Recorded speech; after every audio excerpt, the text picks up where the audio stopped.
What's good, folks? Welcome to another episode of the Cover One Film Room, the only show that gives you the hows and the whys behind both the good and the bad of the Buffalo Bills. I'm one of your two hosts, Anthony Prohaska, joined as always by Eric Turner. And Eric, we had a bit of like a 3-week hiatus where we had some scheduling stuff and just wouldn't allow us to get into the film room. And then you were on vacation. And while you were on vacation, the 2024 NFL draft happened. And here we are back in the film room to dive into the Buffalo Bills day 2 picks, of which there were multiple, because I don't know if anyone's aware of this. The Bills traded out of their first round pick at 28 and had some extra day 2 action because of it.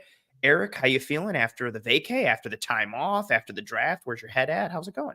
I'm feeling fresh. Like you said, a few weeks off, got some sun down in Clearwater for a little bit. And yeah, coincidentally enough, vacation fell during the draft. And funny story is, the last night of vacation was, Thursday night. And so I'm sitting there, 8 p.m. Everyone's getting ready after a long day in the sun at the beach and everything, getting ready to go to the bed. And they're like, yeah, we obviously know you're staying up. And I had to fly out Friday morning I'd leave at 4 a.m. So I had to get up at 4 a.m. We were out the door by 4:30. And so, of course, watching the draft at 8 o'clock, knowing that I'm going to be up till at least midnight, and I'm staying up. It's 11:30 around there when the Bills get on the clock the first time. Yeah, the first time. Come on. I'm like, obviously anxious. I'm ready to go. I'm by myself just watching the draft in the dark. And of course, they trade back. And I'm like, oh, great. And then, of course, the emotions of who they traded back with.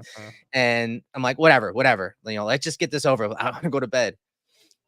So then, of course, when they're, on the clock at 32, which is half an hour or more later, I'm like, all right, let's go. Let's get this over. As soon as that pick is done, I'm not even watching the highlights and I'm just going to bed. And of course, they trade out. And all I could do was laugh. Like, I'm obviously on Twitter and I'm looking at everyone and they're upset and I am too. But in the end, it's like, I literally just wasted, 4.5 hours or so watching this draft right before I have to leave and finish vacation. It was comical. It was. And, but again, it was also cool to see because you got to just enjoy it without some of the emotions. Well, yes. Till the back end of the first half. Yeah, exactly. Because there was a lot to deal with. But again, I kind of shut it down and dealt with that stuff the next day once I got home. But yeah, I'm feeling fresh. It was a great draft. Obviously, we're going to be talking about, the Bills' first few picks in the 2024 NFL draft tonight. Day 2, Keon Coleman, Cole Bishop, DeWayne Carter, guys that, have been polarizing, guys that we have, linked to the Bills prior to the draft. But I'm excited to get to some of this film and break down some of these players that the Bills are bringing in.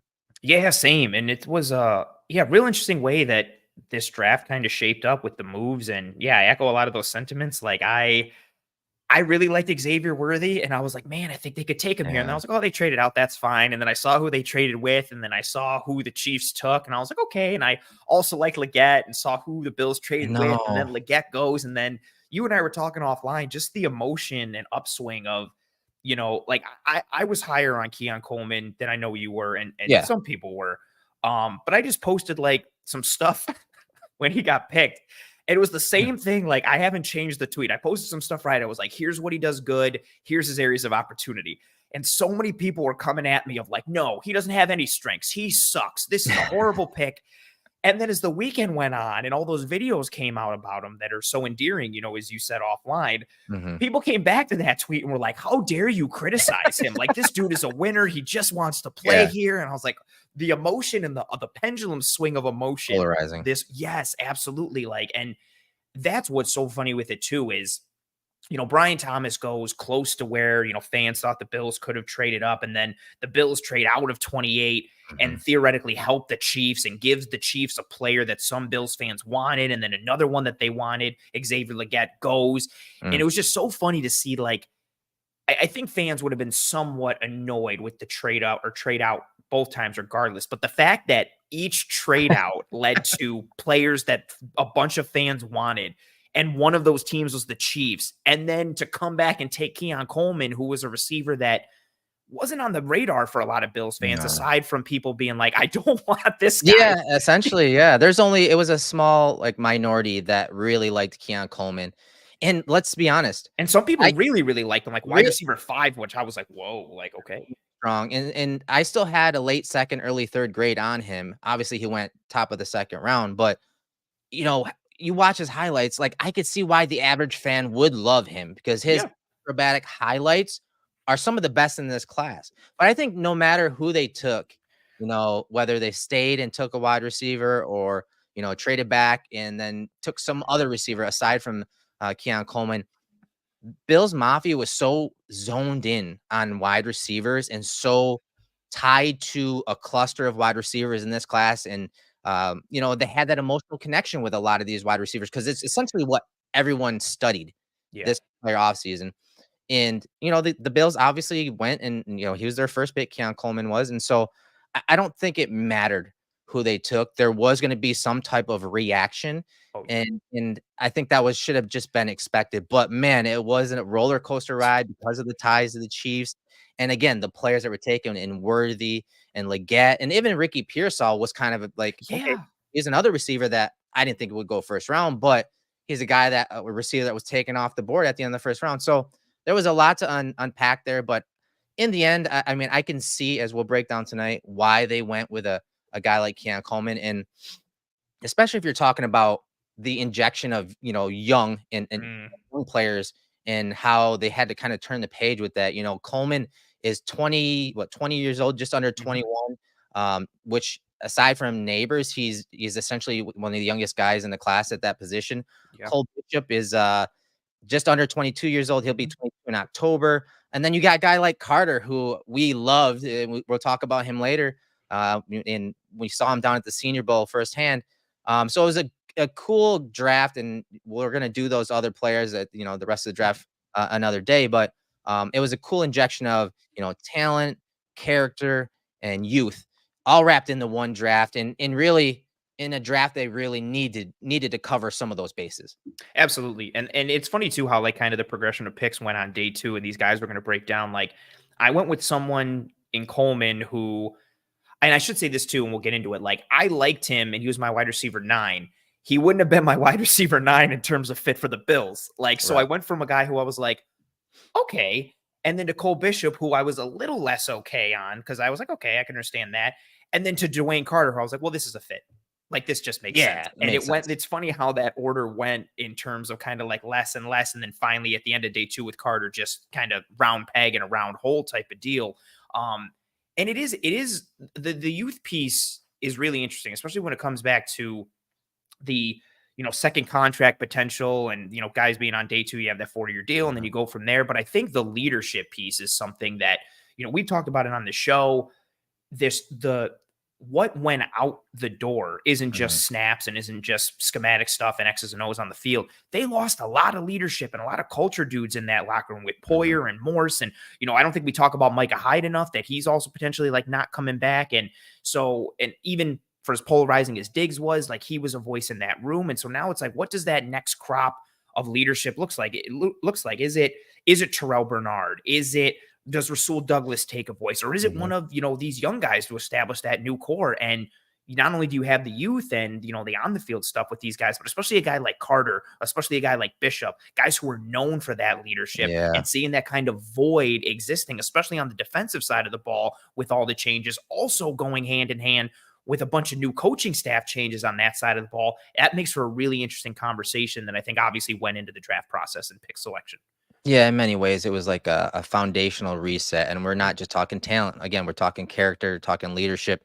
It's something that's going to come up multiple times in this film room tonight, and it's something, as you said, that needed to be done because of those guys that left. And it's another one of those new phases, right? Mhm. We talked about it when you switched over from Dable to Dorsey, now and Dorsey to Brady. There's the evolution. You hear Bean and McDermott talking about how teams have to continuously evolve year to year, not just within the season. And so I think we saw that firsthand in this draft, and that's why this draft was so much fun. And it's also fun for us, film junkies, because Mm. we're still trying to scramble and find more film on some of these guys, especially again when we get to the day 3 guys.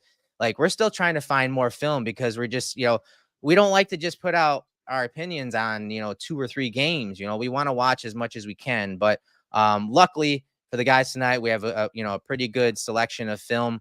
And so let's start with Keon Coleman, because obviously very polarizing when Mm, you're talking the receiving end of things. As a run blocker, he might be the best blocker in class, and very he's good. got the size to do that. And I said in the video I did the other day that I think he can make an impact immediately in that department, and Mhm. maybe even more so than Gabe, to be honest with you, because he's Mm, got a different mentality and way of playing, and he takes things personally, and you can see it on the field, right? You can see him, pancaking guys and just throwing yeah. guys, even if the run's not coming to his side. So, but if we're talking receiving, the thing that always comes up with him is his inability to separate. And so I want to start there, because I feel like, you know, we do a lot of scouting type stuff, and this is the type of year Mm. and time of year that we kind of need to break these things down a little bit, especially in the lull of the offseason, that you can separate in multitude of ways, right, Anthony? Mhm. Yeah, I mean, we spoke about this, what, two draft cycles ago with Drake London, who was Oh, partial yeah, comp for that's our Keon boy. Coleman. He was, that's Everybody, right. yeah, and yeah, what was our? It was a mix of Drake London and Dontavian Wicks, is Yes. who our comp was for Keon Coleman, and similar to the conversation with Drake London, although Drake London was a far better route runner coming out of Yes. college than Keon I had Coleman higher was. grade on him. Absolutely. He was my wide receiver 2 behind Garrett Yeah, Wilson. yeah. And wide receiver 1, actually, for a lot of people. Um, you look at Coleman, and there are those parallels with London, because, London didn't run the 40, but people thought he would run it slow, which is why he didn't. And then you see the 40 time for Keon Coleman at the combine, which we're going to talk about, and whether that may or may not be a little misleading. But yeah, you see that separation piece in the stems or lack thereof. Right. But what London would do was separate at that catch point, high point the football and go up and get it, or, use an arm or extend a little bit and be able to catch Yeah, something off go frame back and to make the film space. room we did, right? That comp film room for London and Keon Coleman, because we had several plays from Drake London, highlighting that catch point ability, and you're going to see some of that tonight in the film room as well. Absolutely. And that's what Keon Coleman's calling card is. Now, percentage wise, for it to be his calling card, it wasn't as good in 2023 as it was in 2022, which Expected. concerns you a little bit. Yeah. But that is 100% a separation piece, and something we've talked about on the show. And we're not just saying it because the Bills took Keon Coleman. We're trying to soften the blow, but that's a legitimate piece. You can separate at the line, you can separate in the Yes. stem, you can separate in the break, you can separate at the catch point. There are a variety of ways to do it. He doesn't do it in the traditional fashion that we've seen Bills receivers do, like the Stephon Diggses and Cole Beasleys and even Dalton Kincaids of the world. But that's because he has a different play style, a different Hmm. athletic profile, and he separates more at the catch point, and that's how he gets his wins as of now. Yeah, and so, as you said, there are different phases of a route. All right. First of all, I learned this from Rob Moore, who played. I think he played for the Jets, and he also coached under Doug Marrone at Syracuse in years back. And I remember going to the Turning Stone Casino in Syracuse for a coaching clinic, and like Doug Marrone and his entire staff was there, and Rob Moore was a wide receiver coach at the time, obviously a really solid veteran receiver in the NFL, and he taught us in that clinic about the different phases of a route for the average fan. And obviously, you're at the line of scrimmage right off the snap. That's your release phase. You release an outside. What type of pace or tempo are you using? You have the drive phases when they're starting to work upfield. They're trying to get the depth, and that's like right before the break. Obviously, there's a break phase, and so the fourth is the catch phase. And so there, generally 4 phases of a route, Mm. and at each of those stops along the way for one route stem, you can separate. Obviously, if you're being pressed, you have a big wide receiver like Keon Coleman, and they try to jam him at the line of scrimmage. He can create separation one of 2 ways: with speed and elusiveness and getting off that jam, or use his power, his strength, his size to create that separation to release. So at each phase, at each segment, you can create separation. Now, as you said, does Keon have issues separating with his speed? Yeah, I would say he does, especially when you're talking working vertically down the field. If that corner is able to open up in transition and run, he's going to run with him more times than not. Now, when you're talking about Coleman and how does he separate? More times than not, at any of those stops in a route, he's going to use his strength, his physicality, and his frame, and that's how he separates. So the one thing I want to hammer home tonight is for Coleman and for big bodied receivers, a lot of these guys can separate, but it's just a different type of separation. And honestly, it's probably not one that that really meshes well with Josh or hasn't meshed well with Josh. Mhm. And I think that's been the major talking point. And I understand people are saying, well, maybe because he's never really had that. And I get that. But, you watch the games, you guys watch the film. Josh and the offense was humming with separators. That offense is not going to hum throwing 50-50 balls and jump balls to an above the rim player. You just can't live in that world because people and corners and safeties at the NFL level are 10 times better, and defenses and schemes are 10 times better than what you're seeing in college. And even if you do have somebody who is a tremendous contested catch guy or great 50-50 ball guy, that's still a hard way to live. Like, there's a reason it's called a 50-50 ball. Like, because Yeah. if it's off just in the slightest way, and I've seen this, used for Keon Coleman a bunch, which is it is true to a degree. Like, oh, well, his quarterback at Florida State was putting him into bad situations and throwing the ball up in areas that made it hard for him to come Right. down with the ball, and that is true. But also, if that's your calling card, it kind of doesn't matter. You still got to make the shot. That's like being like, well, he's a really great 3-point shooter, but defenders are getting their hand in his face. So what? Right. If you're only a 3-point guy, you got to make the 3-point shots. And seeing that, and then also tying that into this offense, I wanted a ball winner and a contested catch guy in this lineup for years to round out the wide receiver room. But I wanted it like in conjunction with Stephon Diggs and Cole Yeah. Beasley and Right. Dalton Right. Kincaid. So it was like another element added in. Now knowing, and you and I were talking about this on Friday night, once he got drafted, getting Keon Coleman here and the level, I think, of expectation of where he was taken and what this room looks like he looks to be a major contributor to this offense. And knowing that he's not in that traditional mold that Allen has succeeded with Mhm. doesn't mean it can't happen. No. Absence of evidence is not evidence of absence. Yes. But, and I said it last night on Disguised Coverage, I'm very much like a known quantity guy. I want to know, like, oh, okay, like this works. Now, Allen and Keon Coleman might be absolutely amazing. But I know Allen to Diggs was amazing. Allen to Cole Beasley was amazing. Mhm. Allen to that type of archetype, what that looks like. Right. I don't necessarily know what this one looks like. And that's really my bigger question or what still is my biggest question more than anything. Because I like Coleman as a player in a vacuum. The fit with the Bills offense and with Josh Allen in particular is what gave me like pause or cause for concern here. Right. And, a lot of people point to the contested catches. And yes, it was, just a tad over 33% last year against Florida State. But, when I was doing the research for that feature I did on him, one of the quotes from the head coach of Duke really caught my attention. And so listen to this quote. He says, in this game, this was after the game. He says, certainly you go into the game and you see what Keon Coleman is doing and what Johnny Wilson is doing and what the skill kids are doing on the outside. And that certainly draws a lot of attention. And that right there caught my attention because you saw it every single week when you watch this player, Keon Coleman, because a lot of those plays down the field, especially those contested catches, were just the quarterback, regardless of it was the starter or the backup, was just throwing it up Yeah. down the Just field. I mean, throwing and praying. yeah, they did what almost like a lot of what we saw from the Bills last year. A lot of passes were outside the numbers. Everything was outside until they got Dalton Kincaid going and Shakir going, mid to late in the year. And so defenses knew this. The head coach knew it. You don't think players knew this? And they played Johnny Wilson a little differently. They played Keon Coleman a little differently. Absolutely. And so you see a lot of these contested catches. Again, 30 opportunities last year, and Coleman only caught 10. And a lot of those, it's not that he wasn't just bringing them down. A lot of those were contested and they're actually broken up. Like if Yeah. you watch the film, a PBUs. lot of those were PBUs.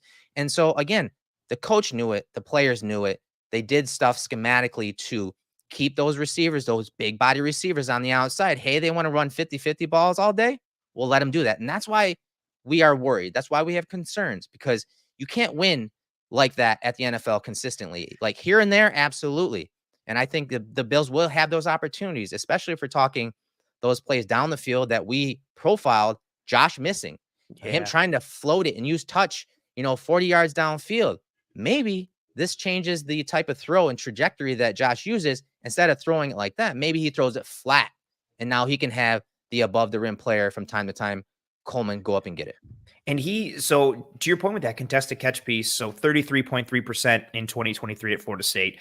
The year before, and so for the numbers, he was 10 of 30 contested catches in terms of versus opportunities. At Florida State the year before, he was 10 of 16 Michigan for State, contested. right? I'm sorry, Right. Michigan State the year before. Sorry, I got so many states in my head. So Florida State in 2023 catch percentage of 33.3% contested. The year before at Michigan State, contested catch percentage of 62.5%.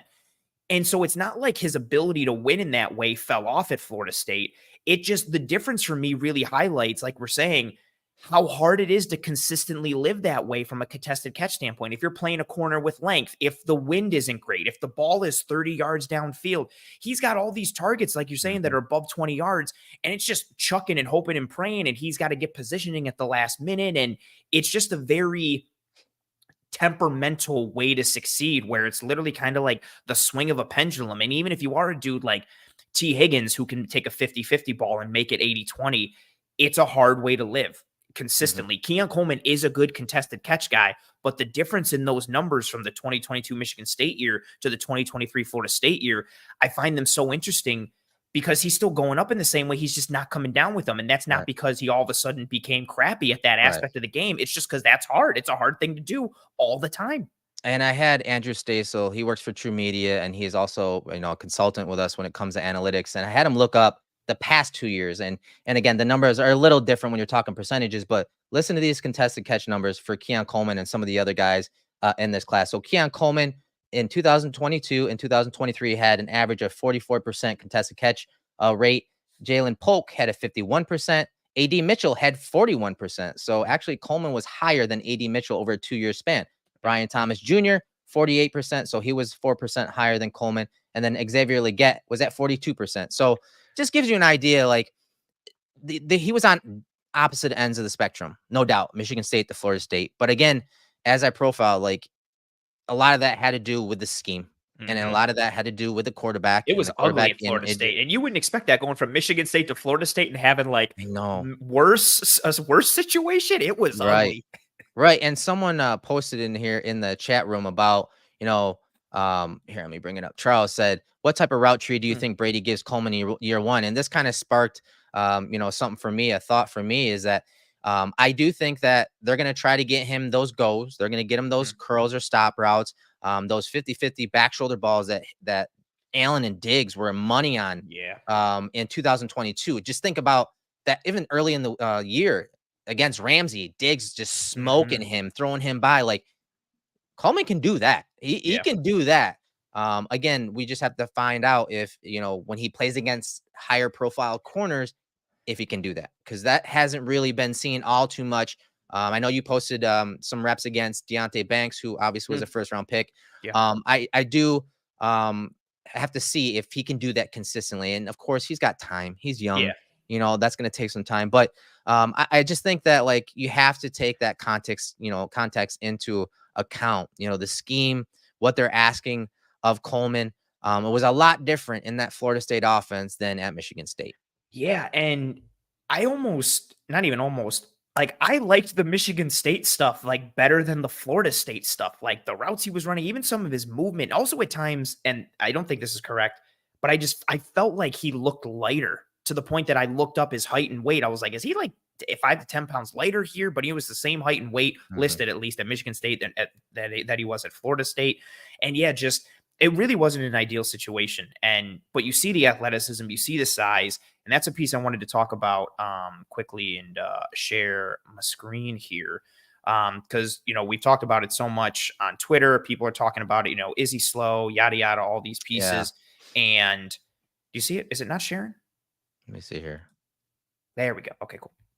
So these are some next-gen stats, some miles per hour numbers for Keon Coleman from the NFL Combine, the same Combine where he ran a 4.61 and was very slow, yada, yada. So, and you see it right there from next-gen, despite registering the slowest speed of any receiver in his group that was tracked during the 40, Keon Coleman showed off his game speed while running routes. And then you see what he has there. So there's the 40 time for miles per hour and where it ranked in his group, 15th.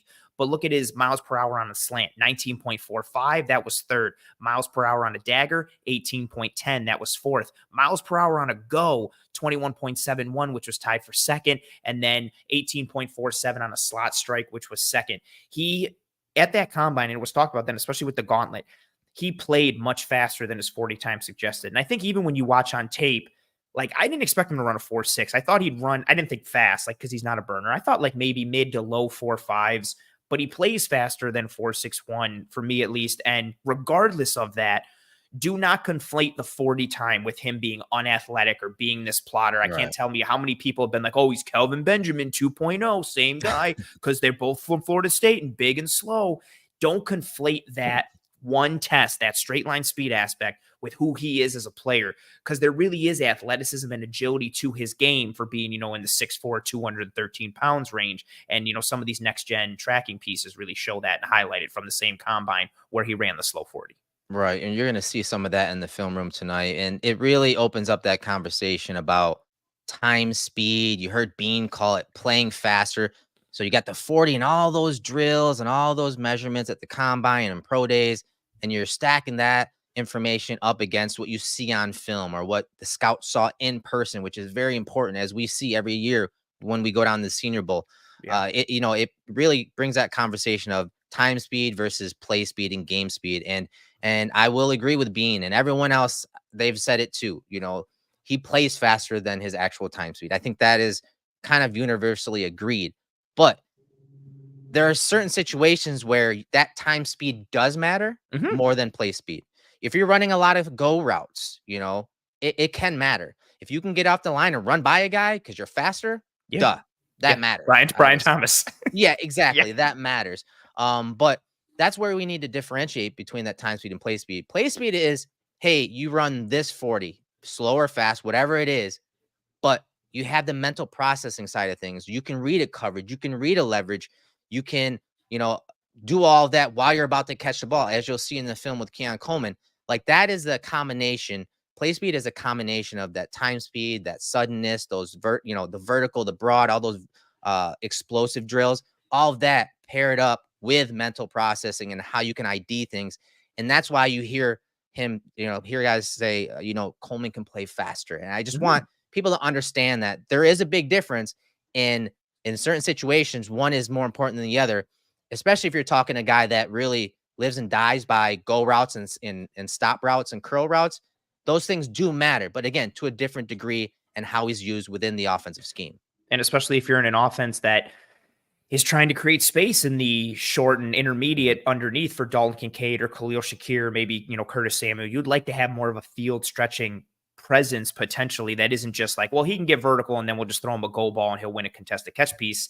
Beautiful. I was about to pull that up from White Towns King. So thank you very much, White Towns, for being here. Thank you very much for the super chat. And he shooting straight from the hip. White Towns says, is Keon going to fare better against Sauce Gardner than Diggs and Gabe? Ooh, what do you think? I like that. That's a great question. And I do think he does fare better for many reasons.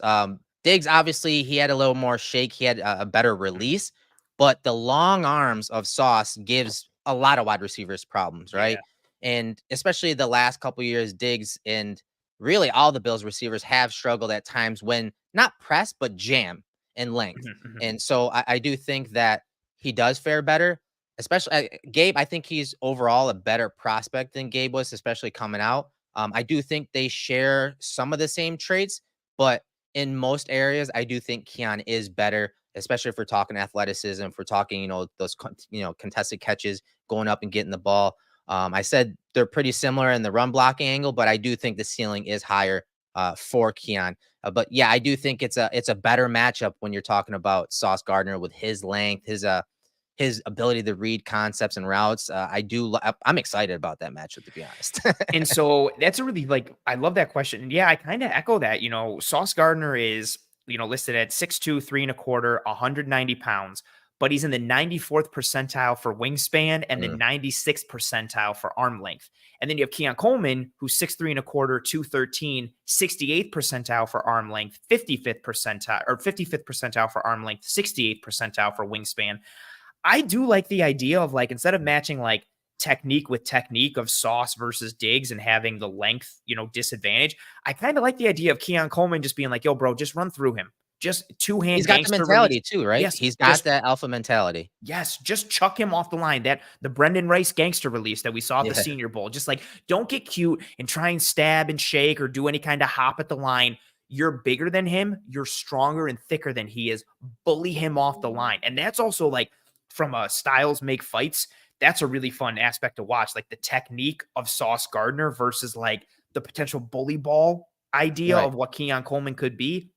Yeah, there's some real fun options there, and that's a real like fun thing to consider, and it goes into the schematic conversation. Like I feel like most people would see that and be like, oh well, Diggs and Gabe, like it has to be that, but no, like this is where again, like stylistically and from a size and frame standpoint, someone can match up better with a player. And I love that this is our first clip because someone on Twitter who constantly comes and mentions negatively was like, oh, this is OPI and a push off. And it's not. And it's beautiful from Keon Coleman and gives some encouragement. Yeah, let's get to some of this film, guys. That's why you're all here. So let's get to some of this film. Again, keep in mind the 4 different segments of a route where you can separate. Again, the release, the drive phase, the break phase, and the catch phase. All right. And just keep an eye on that. So again, does Keon Coleman have struggles and issues separating with speed and suddenness at times? Absolutely. But he does win with his strength and separation throughout a route stem. So you see him in the slot to the top of the screen here, and you see as he gets to the top of that route, you see him throw that guy off and break to the boundary and catch the ball there for the first down. And I love this play for several reasons. And one, they're bracketing him. They are bracketing him. You're going to see this corner take outside leverage. He has help inside. So they are bracketing him. That showed you the gravity that he has. Again, outside the hash, out on the boundary. They respect him. And so you see him initially bend that route outside, then back inside. And right there, you see the collision point. We call that the collision point. And this is a point when the DB wants to get his hands on that wide receiver, especially when they're in off coverage like you see here. And that it's at that point, that's when you see, boom, that separation from Keon Coleman. And this is something that shows up a bunch in his film, especially on these type of routes. It's like smash concept, sail type concept to the wide side field. You see this a bunch, and you see him create that separation time and time again. So what's nice on this one, the very first time I saw it, I was like, oh, he's just chucking, running the dude by. And I ended up like zooming in like crazy and then going in slow-mo. What he does, that slot corner gets his outside hand and arm onto Keon here. And what Keon does is he chucks him a little, but he chops down on that inside arm. And that's what throws that corner by. You can see the reason he's got now his inside arm is all the way over his body, and his inside one is, or outside one is now underneath him. That's because Keon chopped it, chucked him, and got clear. And this is the way that he wins and separates at that spot. It's not because this, man, what a clean break and, the deception that he sold in this route, although he does have some, but he's not winning with nuance and refinement and polish. Like when he's separating at the catch point, it's because he's using that length, that size, that strength, and moments like this where he's able to kind of chuck dudes aside, but also with a little bit of technicality here, feeling that arm, seeing it, sensing it, and chopping it down. I also like how he kind of hits him with that little inside out or outside inside move to get him to go upfield, then chops and cuts. So this is a nice little piece of route running here for Keon, given how he operates. Yeah, again, they ran that a lot. And this is a play we broke down a few weeks ago when we did the comp show one-on-one. And this is something that you saw a lot of, not just at Florida State, but also at Michigan State, that one-on-one ability. It's something we talked about a little while ago. The Bills at times felt like they just threw a lot outside the numbers. And so bringing these condensed formation and these, heavy looks, getting everyone in the box and getting your one-on-one look to the top of the screen with Coleman, that's, if you have 3 plays, I don't mind them trying this once. You know what I mean? Yeah. I don't want it to be on just third down each and every week, obviously. But in these type of situations, especially in the red zone, this is why you draft a guy, because of the ability to create that separation at the top of the break right there. And then again, pivot, use that basketball background to pivot to the boundary and create that separation with his hands at the catch point as well. Yeah, you can see the basketball background here on this one. Just the understanding of leverage, of body positioning, kind of looks like he's trying to make space for himself down low in the paint, like making himself available for a point guard to like dump it down low to him. Another just really good right catch. there. Like, look at where the DB's hand is, like in between going for that punch out, trying to rip and pull down at the ball or Keon's hands. Keon catches it with those big, strong mitts that he has and does not let that ball get ripped out. Similar to the catch we saw against LSU that we showed. Yeah. Just look at the corner's hand is on that ball the Yep. whole time. And Keon's like, fine, like I'll catch the ball and catch your hand too, like while I'm at it, like you're not getting away from me. And this is a nice like schematic piece that you were talking about here, just a potential easy button option. When you get into the low red zone, you have the threat of Josh Allen running the ball in addition to the regular Bills run game, which works. But now if this can be another easy button option for you where you have a ball winner who can function like this in the low red zone, yeah, this kind of makes it a nice little damned if you do, damned if you don't option for the defense versus the Bills offense in these scenarios. Yeah, and someone, Sarah goes, maybe Megatron's looking pretty good. Someone posted that in our YouTube channel that if he hits his ceiling, he may be Megatron, and there someone else responded with, that's actually a really good nickname.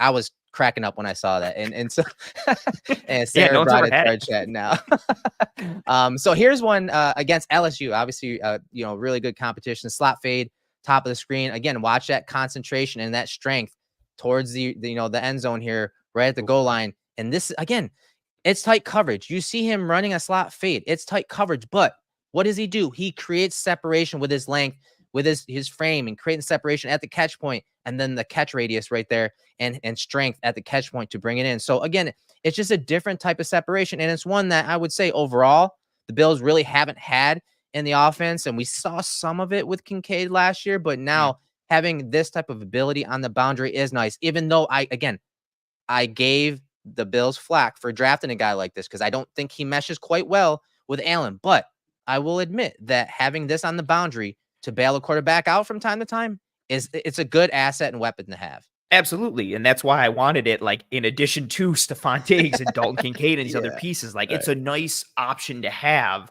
another, thing to order off of the menu. I don't know if I want it as my main course on the menu, Mm-hmm. but I like it as an appetizer or as a side that I can put to the main course. And yeah, this one, we showed this when we did the comp episode several weeks ago. Like this one is just nuts. And this is a nice piece, little slot fade action. And again, similar to the play we showed just prior against Miami, this one's even wilder. Like DB has his hands right through Keon Coleman's and even tries to like rip. Perfect Yeah, technique up through the pocket. absolutely. Absolutely. Like he's watching, eyes on the ball, punching through the pocket, punching through those hands. And he even gets his hand Yeah. on the ball and on the arm of Keon Coleman.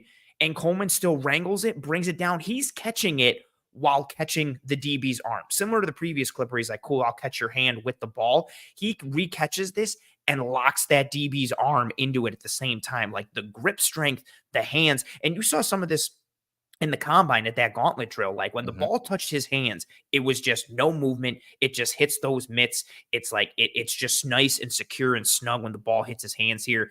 And this one's a little nicer than that Miami one because it's, he goes up and gets this one. There's a little more of that ball winning aspect to it instead of just positioning and leverage, which is nice. I think this one gives people a little look into like, okay, he can go up and maybe dunk on someone and kind of win the ball and play above the rim on this one. And I bring up Johnny Mac's comments here. He says, no more excuses for Josh. I guess Josh needs to get his shit together then. And this kind of brings me back to something I was thinking about earlier today. And, Bean came out and was pretty forthright about Coleman being young and how they're going to have to rely on him, which they said that, in the beginning of the offseason, how they're going to have to rely on younger guys to play and play big roles because of that, the reset with their roster. And this comment by Johnny, it kind of brings me back to, you heard a lot of speculation and rumors and things about Josh Allen and his lack of offseason work and lack of accountability in some situations in games over the last few years, the stuff that we talked about here in the film room. And so for Bean to come out and say that and put that pressure on Coleman, that's one thing. But I wonder if he's actually doing that for Josh, not to kind of hold him accountable, not to just say, okay, you picked this guy. This is the receiver you picked, which again, that story is kind of blown up a little too much. But I wonder if they're doing that and saying that to put the onus on Josh and say, you know what, there are no more excuses. This is a guy that you had high hopes for, that you one of 5 guys or 5 receivers that we showed you that we may pick, and you told us this information and why it would help you having a guy like that. Maybe that's why I did it, why Bean did that, and why, he came out and said, okay, you know, Josh said Coleman's his guy and all that stuff, like that whole story. Maybe it's for Josh more so than, getting the confidence of Coleman up in the draft and all the hoopla that came with the draft. Maybe it Mhm. was for the accountability of Josh. Could be. And we've talked about it a bit on this show, and I'll bring up the comment from RJ who says excuses for Josh. Dude should have been MVP last year. Laughing emoji. Still somehow needs to get better though. You look Yeah. at his mechanics, his decision making, the sloppiness that he executed at times. We broke a lot of it down on this show, and a lot of Yeah. things that mainstream wise was getting blamed on Gabe Davis or Stephon Diggs or some other guys. Some of it was due to Allen because of poor reads or Right. processing or just poor mechanics with his footwork or his arm. And good comment there. Maybe it Yeah. was both. It It goes definitely both is. ways, Yeah. 100%. But I think and it's understandable, right? Like you have the franchise quarterback. He is the golden boy. People don't want to put blame on that guy, but he's not blameless. He's not faultless. I wouldn't have given him the MVP last year because of how much Mm. we watched film and all the mistakes that he was making. I'm always going to go back to that levels concept against Cincinnati, where he's just at that time not hitting hot routes and not doing all this Mhm. stuff that he was kind of having errors with. But I like that idea of, especially if there was tension, backstage in the locker room between Diggs and Allen. Like if Diggs There goes, was some kind of friction there. Like yes, we've, absolutely. chronicled that. There definitely was. And this is even more so too. Like not them saying like no more excuses, but maybe just, hey man, like the onus is on you. Like Yeah. take everybody as far as you can get them and do what you need to do to get everybody to that spot. Like get It's back to your just funny stuff. because now we're like, again, the last couple of years we've talked about how before it became a big story of like, Josh, how come we're not seeing his workouts anymore? How come Mhm. he's not throwing? He's doing golf, but he's not, like, that was always kind of like in the underbelly of a successful season or two the last 2 Yes. years. But it's funny because now, like, all of that's being chronicled and all of that's being talked about. And now we're hearing, oh yeah, Josh has got all these guys throwing him and Kincaid. Like, it's almost like an overcompensation, and it's become the Coleman story and him being the selection for Josh and all that kind of was, again, overblown. And I think everyone in the party knew that, like, oh yeah, Coleman was his guy. Like, it was Yeah, too much of a company line. I didn't buy it. I that's bought fair. it last year for Dalton Kincaid, and you're not getting me again this year. Like, you get that leeway, but There's it just too much. seems so over the top. There's a certain point where too much smoke makes me Yeah, think there's no fire. Like I'm right. not buying it. Like everybody's giving the same kind of cookie cutter answer, and they're all Yeah. saying this. No, like even like the guy who like snow blows at One Bill's Drive is like, yeah, Josh loves Keon. Like that's who he Yeah. wanted. And I'm like, you don't know. Like I'm not. No, I'm not doing this. No, and then anytime we post anything negative about Keon, Oh, it's like, well, I trust Josh Allen over you. I'm like, exactly. All right, okay, there's cool. no way to win. All right. Yeah, it makes you But not want to even say anything. back to the film. All right. And one thing that has come up with him and Coleman and the conversation about his inability to separate is, oh, he's going to be a big slot. His best role is a big slot, which is just a way of saying he should be a quasi tight end. No, he's way more talented than that and has way more athleticism than that. On this play, I like the concentration. So he's in the slot. He's that big slot, that power slot, right? Bottom of the screen. And you can see him work that route outside just a little bit right here. As this DB flashes and spins to the back half, you're going to see him bend it outside and then boom, gets inside. Now he sees that this guy's getting on his hip. He has a good angle on him, but he's still able to reel this pass in over the middle. And it's something that brings me back to, that Chiefs game when they were doubling Diggs and all that. And you saw Gabe Davis go off. What happened? You saw a lot of these too high sets, and you could use Coleman like that in the middle of the field. You can use him like they did Gabe Davis when they saw that cover zero look and Josh just chucked it up over the middle. Gabe brought it down for the touchdown. Like, you can do that with him. I don't think he's going to be a power slot at the next level. I think he can play boundary just fine. He'll have a certain role. He'll have a role of a boundary receiver. Maybe he can't do everything that an X can, but he'll have a really nice role as a boundary receiver, but also have the ability to bump inside from time to time. Yeah, I see him more as the boundary and as an X guy, but I like the idea of kicking him into the slot like this just because of that size matchup. Similar to Kincaid, right? Like you put him in the slot and it's like, okay, are you going to put your nickel guy there? Are you going to bring your outside corner? Can your outside corner function in the slot? Is it going to be, a linebacker or a safety? Like the questions that you make a defense have to answer in relation to size and frame and speed and coverage ability. It's nice. This is a wild catch. Like he has to look around that nickel corner and he peeks. And this is where that size and frame helps, right? Because he can see over that smaller defender. He can get eyes on the ball. I also like his celebrations. Like they're not too overstated. They're just subtle. They're nice. Really nice catches. He's going to the ground. And like you highlighted, like the stem work there, those are the little glimpses. Again, it's more glimpses, but it's those little subtleties that I like where he shows that he can work a defender and make them turn the opposite way that he's going. He can sell them a little bit of something else when he's actually doing the opposite. And that's what encourages me a little bit. Now, more needs to come in addition to precision and the movement and hopefully some more sharpness or suddenness to his routes, which isn't present right now. But it's these little hopes, that you see that are encouraging in addition to just the ball winning aspect and then absolute monster. Speaking of ball winning, right? I mean, good Lord. Ricky Pearsall made that one catch earlier in the year before this game against Charlotte. And I was like, there's no catch in the world that is ever going to top that. And then Keon Coleman made this catch. And I'm still in awe watching it. Like this catch is nuts. Yeah, it's crazy. And one that, especially with the last one too, you guys have to understand as well, much like, speed and time speed and play speed and, creating separation, these contested catches that you're seeing down the field, they also can happen at the short area, in the intermediate area. And this is also, a contested catch. You're going to see him, break to the post there. That guy spins out. And right at the catch point, it's contested. And obviously the ball was already by him. It was already by him, but he's able to, again, use his frame, his basketball background to jump up in one hand and catch this, but also absorb the hit. He absorbs the hit from that defender. And you can see it barely knocks him over. And he's able to reel that in with his wingspan and length, and just a really nice play down the field by Coleman. Size, frame, jumping ability, length, wingspan, the hands, like just all of it comes through on that play. And it's still one of the best catches of the year. It's between like this one and the Ricky Pearsall catch for catch of the year, like in college football, hands down. And I love that you mentioned too, like how he plays through the contact, like he barely even moves when that defender hits him. And that's also probably going to happen a bit in the NFL. It's very much basketball like too, right? Absolutely. You're being able to go up for the board and take the ball off the glass and not being pushed out of position or not getting moved. Like that's where that basketball background comes in again. All right. And so here's a clip from this past season as well against Clemson. And this is where, that conversation of speed versus play speed, you can see he's just running a go route and there's no separation there. And that ball was, thrown out in front of him so that he could run under it. Again, something that Josh struggled with last year, whether he was thrown to Diggs or Davis or any of those vertical threats. So this play, time speed, well, yeah, he's not that fast. He's not going to run by a guy. He doesn't have a 50-50 throw, so he can't create that separation at the catch point. So, you will see this from time to time, especially corners that can just turn and run. There was really no threat or panic from that DB because of the lack of long speed from him.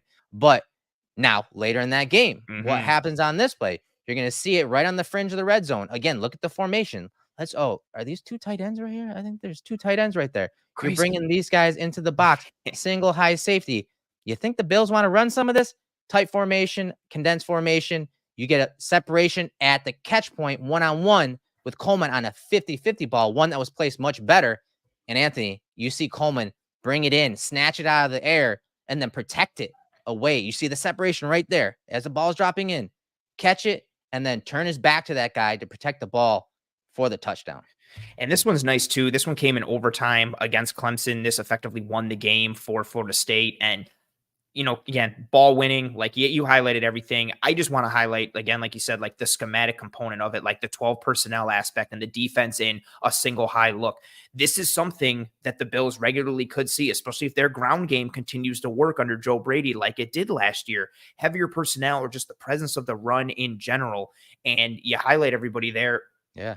Coleman, number 5, last guy there, one-on-one situation, safety in that single high alignment. He's going over the top once he sees Travis starting to go, but you're sending the 12 personnel, looks like a run formation, condensed set. They're still sending 5 into a route. This is something that teams do, guys. You can still be a spread type offense and run spread type concepts from heavy personnel groupings. That's how you create mismatches. That's how you get everyone in the box thinking you're going to run. That's how you get a single high look and you get that one-on-one look on the fringe of the red zone for Coleman. And it's more of a power spread type of Yeah. option. And the Bills can Right. do that because you've got this, dual, citizenship for Kincaid and Dawson Knox. And, you could run it with Cook or you could leak him out of the backfield. Same thing for Ty Johnson and or Ray Davis. And then you've got Keon Coleman, who, if you've got that true one-on-one on the outside, put the ball over his outside shoulder, let him go up, let him get it. Another similar like dunking on dudes, just kind of playing above the rim catch from Keon Coleman. And that's a beautiful still shot. Like you see it Mhm. right there on his fingertips, right Yeah. there on his hands. He goes up, reaches, brings it in. This is what you're drafting him for, this type of ability. And just to go back to the previous clip that you mentioned, like you saw in that game when he was matched up against Nate Wiggins, the corner from Clemson who went to Baltimore in the first round, who can fly, ran a 4.28.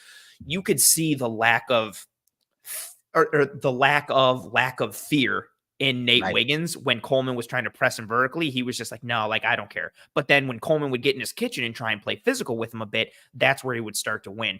And now we go to some of the Michigan State tape, which is like, if you're talking just from a highlight perspective, in Michigan State tape, aside from that catch against Syracuse, his Michigan State tape might be even better than the Florida State tape. Yeah, I would agree with that. And this is one of those plays, again, a go route. You're getting a single high safety look. But watch how the release is much better. And that's an area I do think he needs to get better. I think Bean overstated that and really, kind of hyped him up. And, oh, His he's release, his seen release ability. his release Yeah. ability, because he got jammed up a lot of times against very good corners at the line of scrimmage. And especially considering Impressed. how like he's usually got the size advantage, I found that a little disappointing. Even in the going up against Banks and this year against Maryland, like he won some, lost some, but he struggled in ways that, again, it was his second year and Banks was a legit dude that year. But you'd like to see him use that size a little bit more if he's not going to have that sharpness and that suddenness or deception in that release. Right. So watch this release compared to some of the other ones. You see him kind of stack outside right there and then get that inside lane right there in the corner and gets onto his hip immediately. But you're going to see him work through that and stack that defender very quickly. But again, there's not that long speed separation. But Yeah. again, he separates at the catch point. He's able to kind of shield and slow down a little bit so that that defender has to work through him or is not able to work through him. He's able to bring that pass in and then get down before the big hit from the post safety. Yeah, again, another good feel for the defender, the feel for the spacing, the feel for the leverage. And despite the fact that we're all showing this like as a positive, again, though, like this is a hard way to live consistently. Like Yes. these are hard catches to make. Like we're showing them and they're highlight reel worthy. And it's like, oh my God, what an amazing catch from Keon Coleman. This is hard, even from the quarterback perspective. You got to get in there and get it far enough away from the outstretched hand of the corner, but not too far that the safety can make a play on top. And again, this is a hard catch, but it's beautiful. That corner number one, he's got his arm in there on the shoulder, trying to punch through the pocket, rip through the ball, or rip the hand away. And you see the ball tracking, the eyes, the concentration, and the hands of Keon Coleman, and then the body control to get it and get down. Like that's a beautiful rep, but it's again a hard way to live. And it's because he doesn't have that speed to pull away once he finally stacks the corner. Yeah, I think we're both in agreement that overall we prefer wide receivers that separate, especially early separators with speed, with quickness, with suddenness, or route running. And I do think some of those areas we do need to see improve from Coleman. So I want to show some of the short area play speed and speed. And this is one of those plays. They're gonna run a bubble and he's just gonna catch it here. And this doesn't, if you're just watching this, you're like, okay, that was kind of cool. That was a really nice, first down gain. But a lot goes into this little Mhm. screen, and this is where you get to see some of the processing and play speed take account here. So obviously, it's a play that the Bills have run a lot. They run an RPO, they have a run called, and then kind of like a pass tag, a screen out here. They ran it with Shakir, they ran it with Diggs. It was up and down last year, and people got sick of it, to be honest. But watch how he adjusts to this throw. And again, throws like this typically have to be missiles, especially if you're talking from Josh Allen. They're going to have velocity on it. Look at him adjust to this throw. And as he's midair, he's looking upfield and he sees that this defender is taking kind of an outside angle to him. And he's also probably getting a good look peripheral wise on that defender. That's where pursuit really shuts down screens inside out. But watch him process all of this. This is that playing faster, that time speed and time suddenness in conjunction with processing, mental processing, and boom, it immediately explodes vertically, makes a couple guys miss. And he took that play that, again, was a run call, but because of the leverage outside, a hat on a hat, on 3rd and 1, the quarterback threw it out wide, and he was able to get a nice chunk on 3rd and short. This was the one that really I wanted to put out earlier in the draft process because it was, oh, he's unathletic, he's unathletic. This is good athleticism on this play. Mhm. This one honestly looks a little bit like, hey, this is why Florida State has Keon Coleman returning punts because Yes. of movement and vision like this. And you hit the big one for me. I love as he's caught the ball. First of all, he has to go up and get it.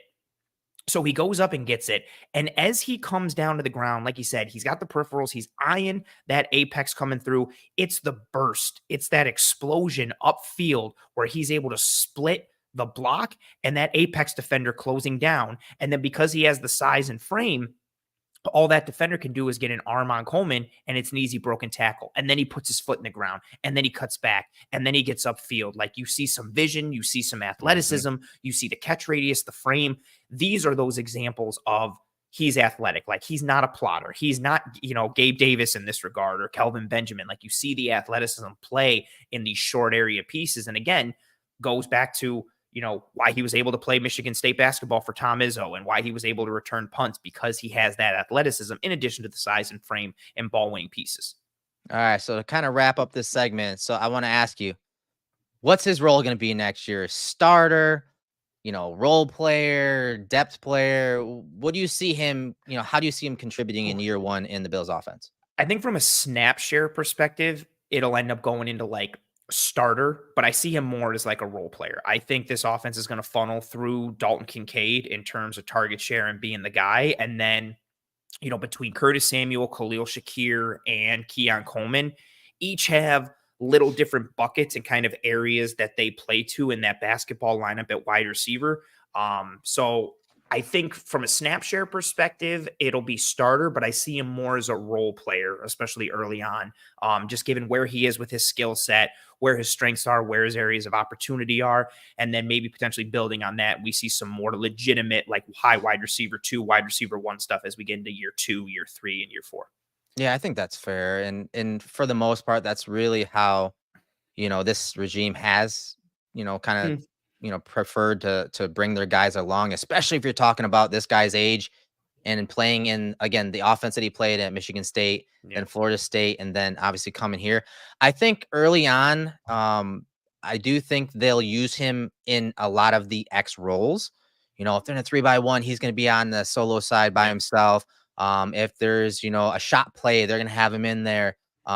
He's going to probably get a lot of snaps primarily because of what he can do as a run I'll say blocker. the Gabe Davis role, like tight to the Yeah, formation, condensed, he's block in, digging dudes out. yeah, I do think he will get a lot of snaps and um how many targets he gets. You always talk about, a lot of people talk about reception rate, catch rate. It's not something we really like, but guys like Gabe Davis had low reception rates because they had a lot of snaps and especially in the run and pass game. But I think he'll play a lot of the roles that an X is asked of Mm. in this offense. I do think he'll start off as a role player, but I don't think they're going to put as much on his plate as they did, say, a Gabe Davis or a Khalil Shakir, where they're going to ask him to learn multiple spots. I think they'll be able to set him in the X spot Mm. and have him focus on that because he is so young and because the offense in Florida State was pretty vanilla and they didn't ask much of him, especially if you're talking about read and leverage routes and Mm. changing option routes and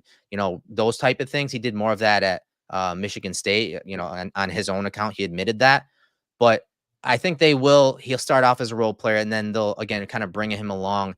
But I do expect him to get some really, high leverage looks in third and fourth down situations in the red zone. So I do think he'll play a big part. So to initially start off, I do agree that he's probably going to be a role player, but I won't be surprised, much like Dalton Kincaid last year, if he ends up, earning that starting role, mid-season or so back third of the season going forward.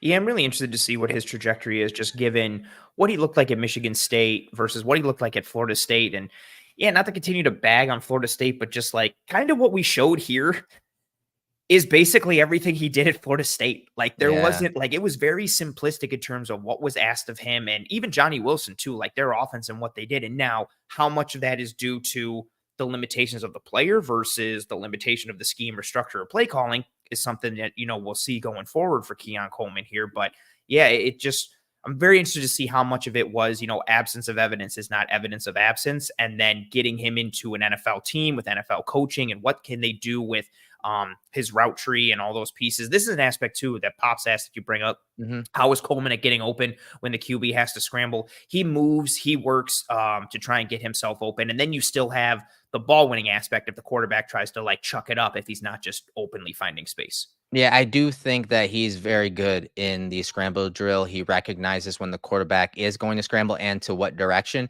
Mm. And he's played again. Jordan Travis is a mobile quarterback, and I think he's used to playing with that type of guy. I have some stats on this. So in 34 games, Low red zone situations, and then just being able to kind of play above the rim is what like that bar of expectation looks like, and then see what he can build upon, see what he can do from there. Erik, anything else on Keon Coleman before we shift focus to a much more polished yeah. player in who the Bills took at pick 60?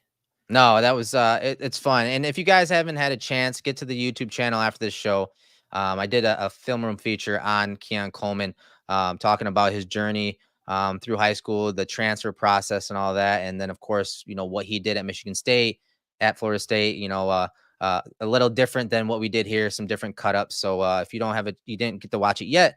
After the show, go ahead and jump on because Greg and Aaron had to reschedule for tomorrow night. So you got some free time after our show. Absolutely. So let's move that conversation towards the next pick in the draft for the Buffalo Bills at pick 60, their original second round pick that they had in this draft. One of the, the only regular pick they had on day 2 going into this draft.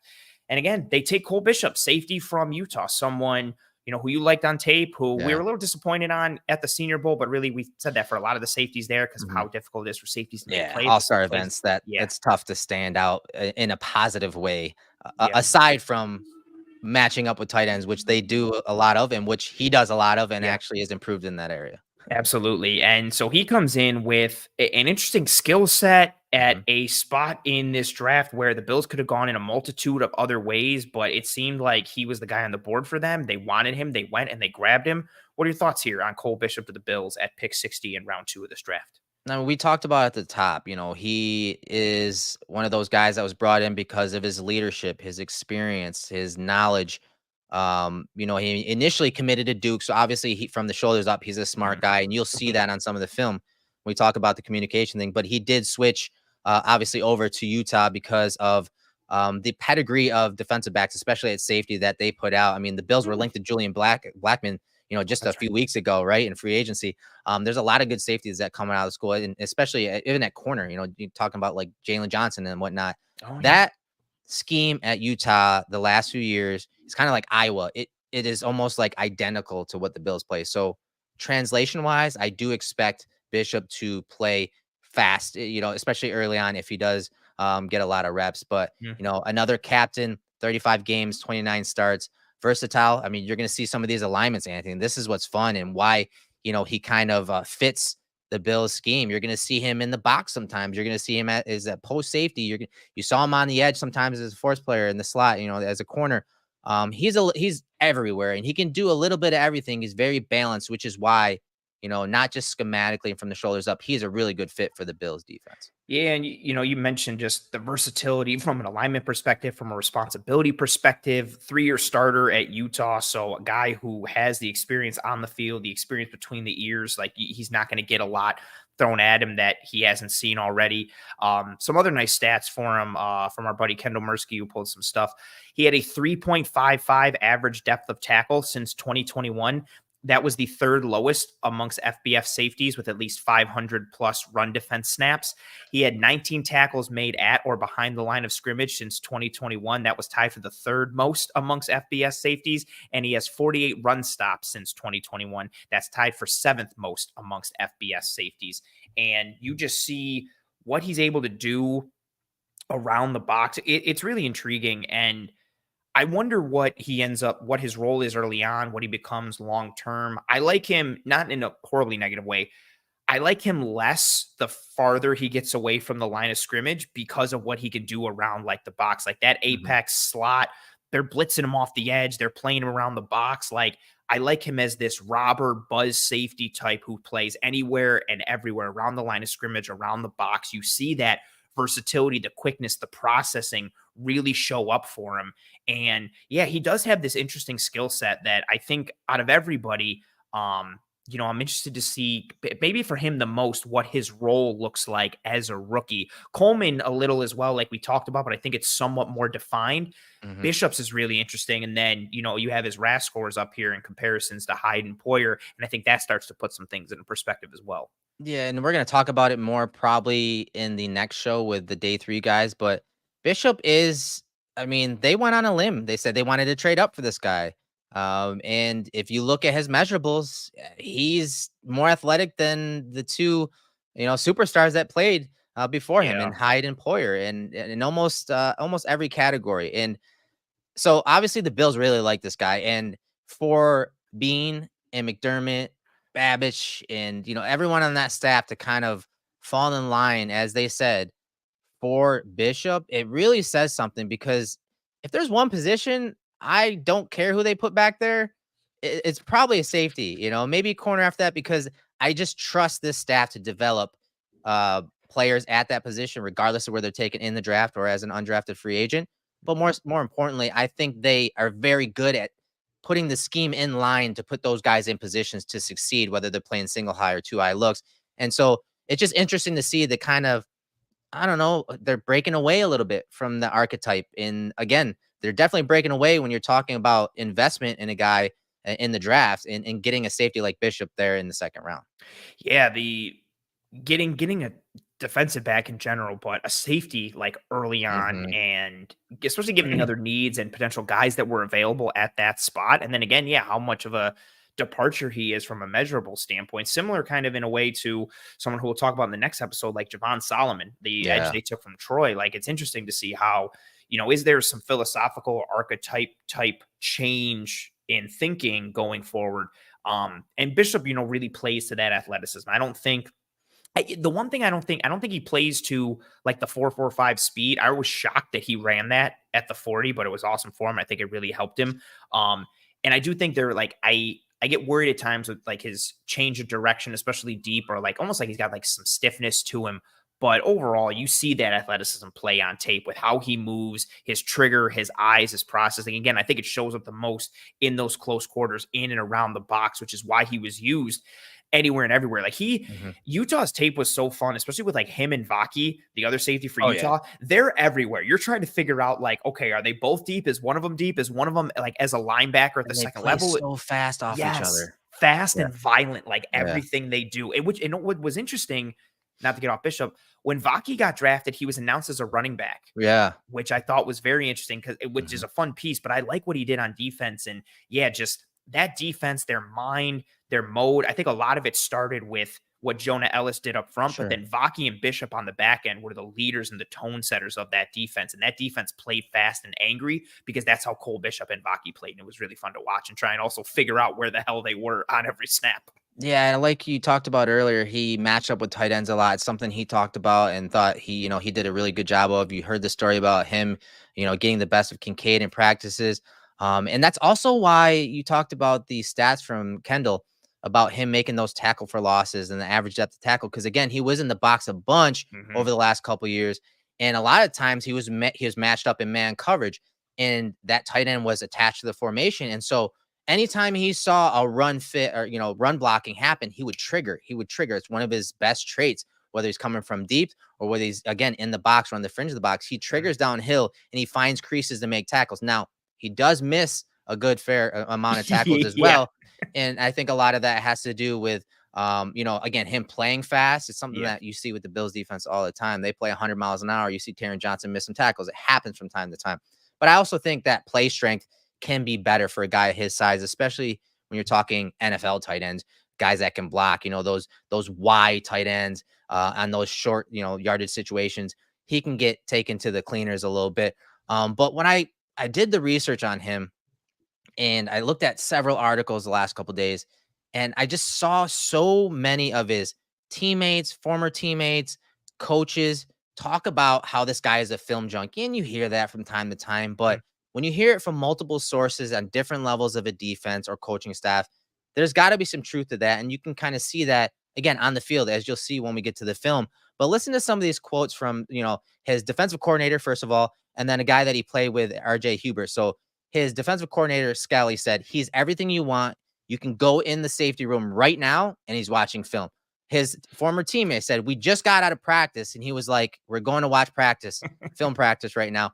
Let's figure out how we can get better. It's like, damn, can I get some Gatorade? Can I get an ice bath? He's already want to go watch film. So I believe that. And I think that matters. And again, when you watch the film and you see him pointing things out and communicating, we know how important that is in this defense and how complex this defense can be, especially in those high leverage situations. And having a guy like Bishop getting trained up to be the next high deployer is going to be fun to watch develop over the next couple of years. Yeah, he's got some air traffic controller vibes to him, and I think of what that could look like with him and, Terrell Bernard and that communication, tying things together with the second and third level potentially. And I like, again, an area of opportunity for him, but the missed tackles.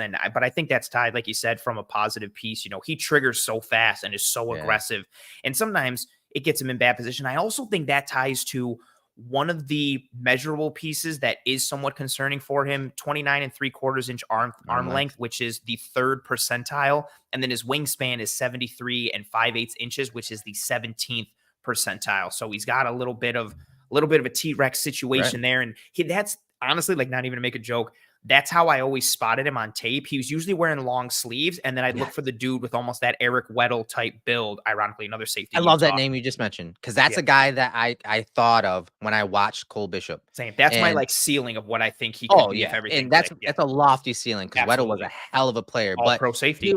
He was one of those players that, again, played so fast because of what he saw and what he processed from the shoulder up. And I do see that with Bishop. Again, it just takes time. It'll take time for him. But I liked what I saw, and he's someone that, when we got to the Senior Bowl, we got to see him up close and personal. It was nice to see how fast he actually played. Did I think he'd run a 4.45?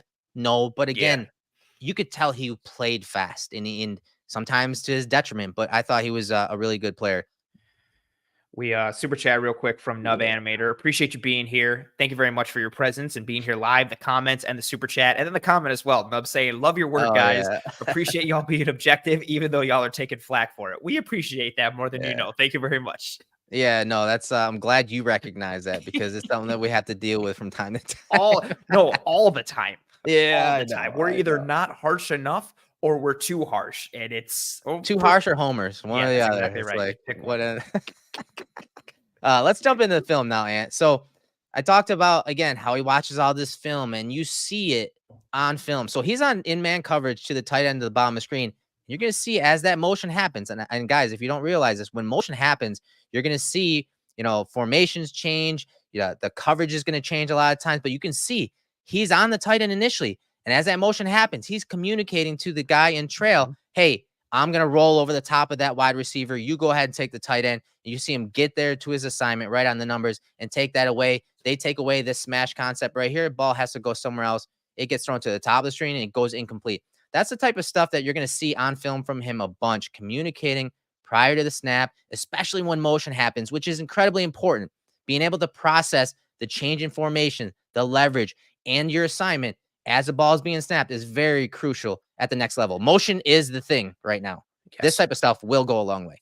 I was going to say, in general, motion is kind of like the soup du jour thing, but even if you just want to look at it in a vacuum, the friggin' Miami Dolphins, who are just motioning the hell out of everyone and everything on every single snap, pre-snap.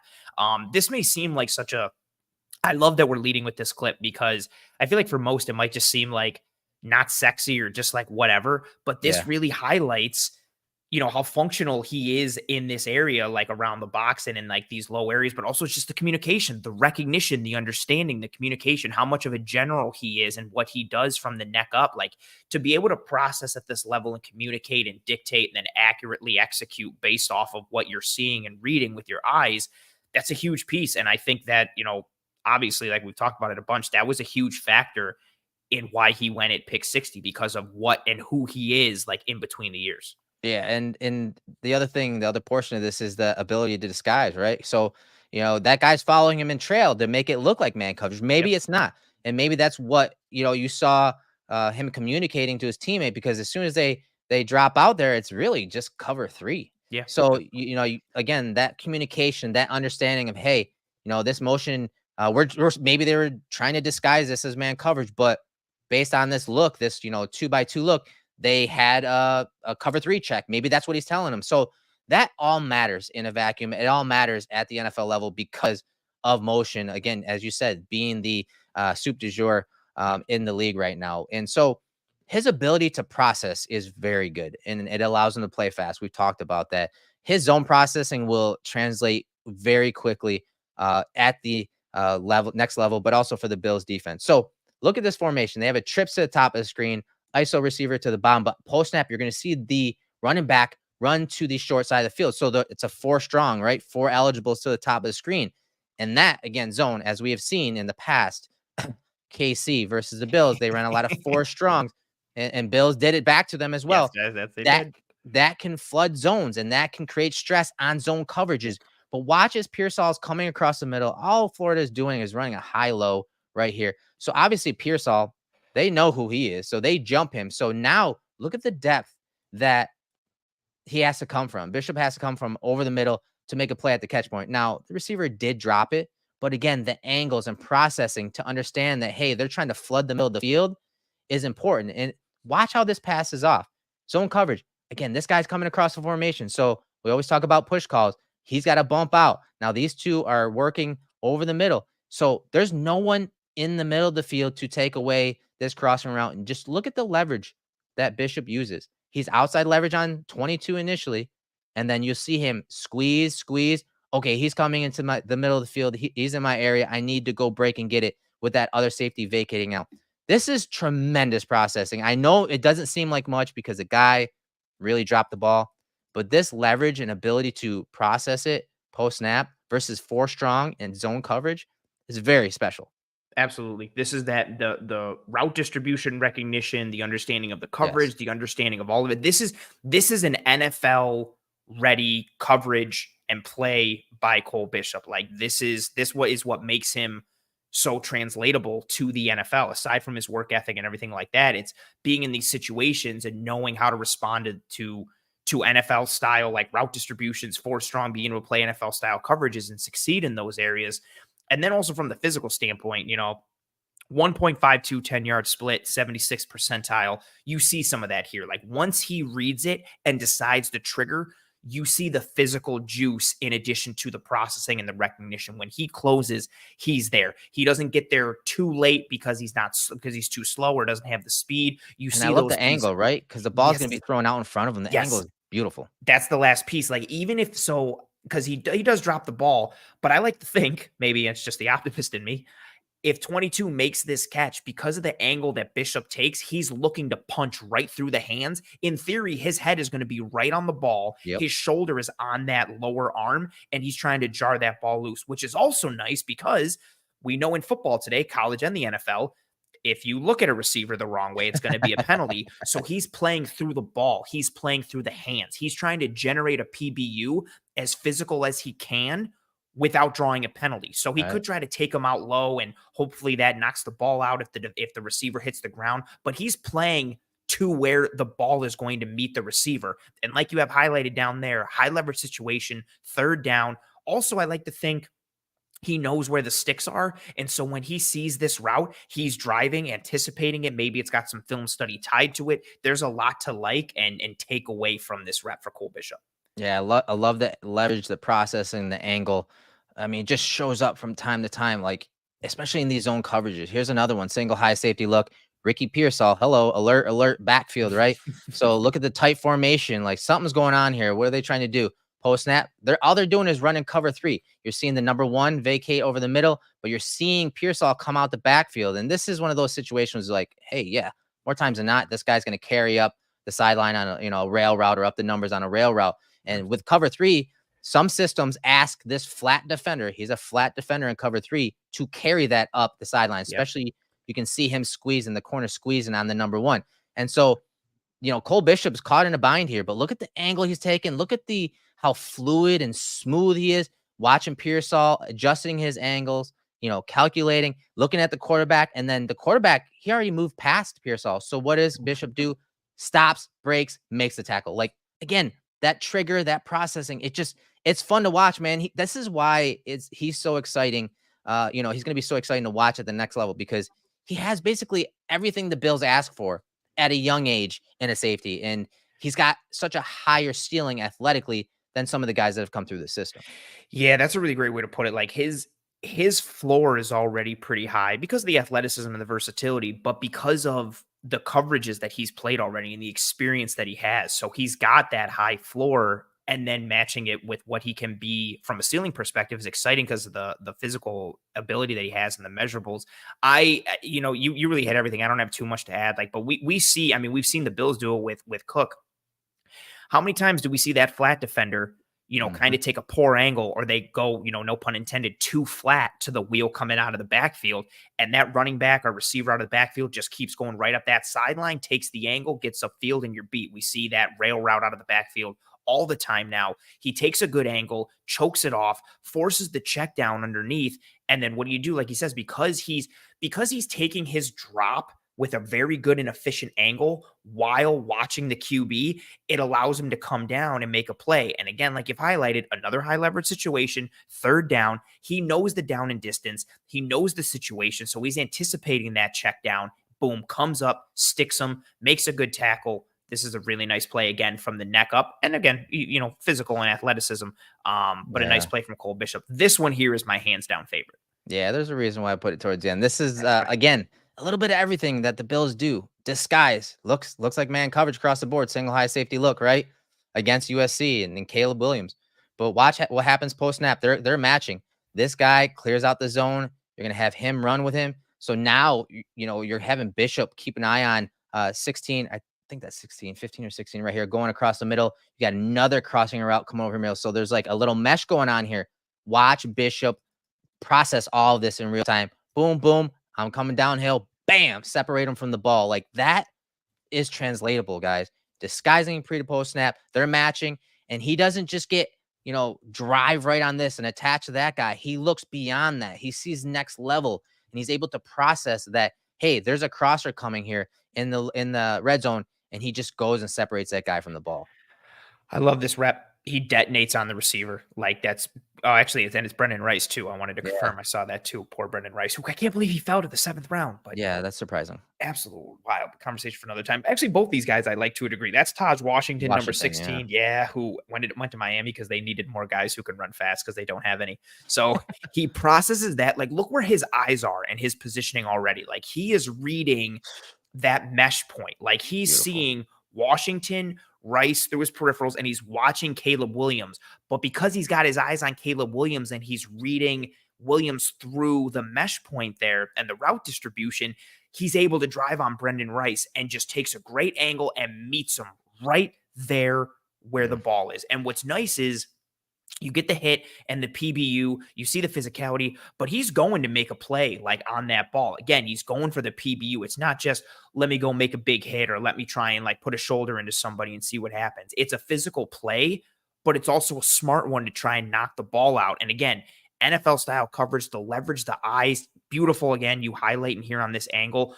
He's watching Caleb Williams already. You can see Caleb Williams' body language and eyes kind of dictating that to Brendan Rice. Not to mention we see this all the time in college and the NFL. You try to like throw everybody from the flooded side back the other way, and then you bring that drag route over and try and catch somebody, and he passes it off. He understands. He's on this the whole way, man. Immediately, like as soon as Caleb looked to his left, he found that target that was over there, and he's like, I know where this is going. I've seen this before. It's money.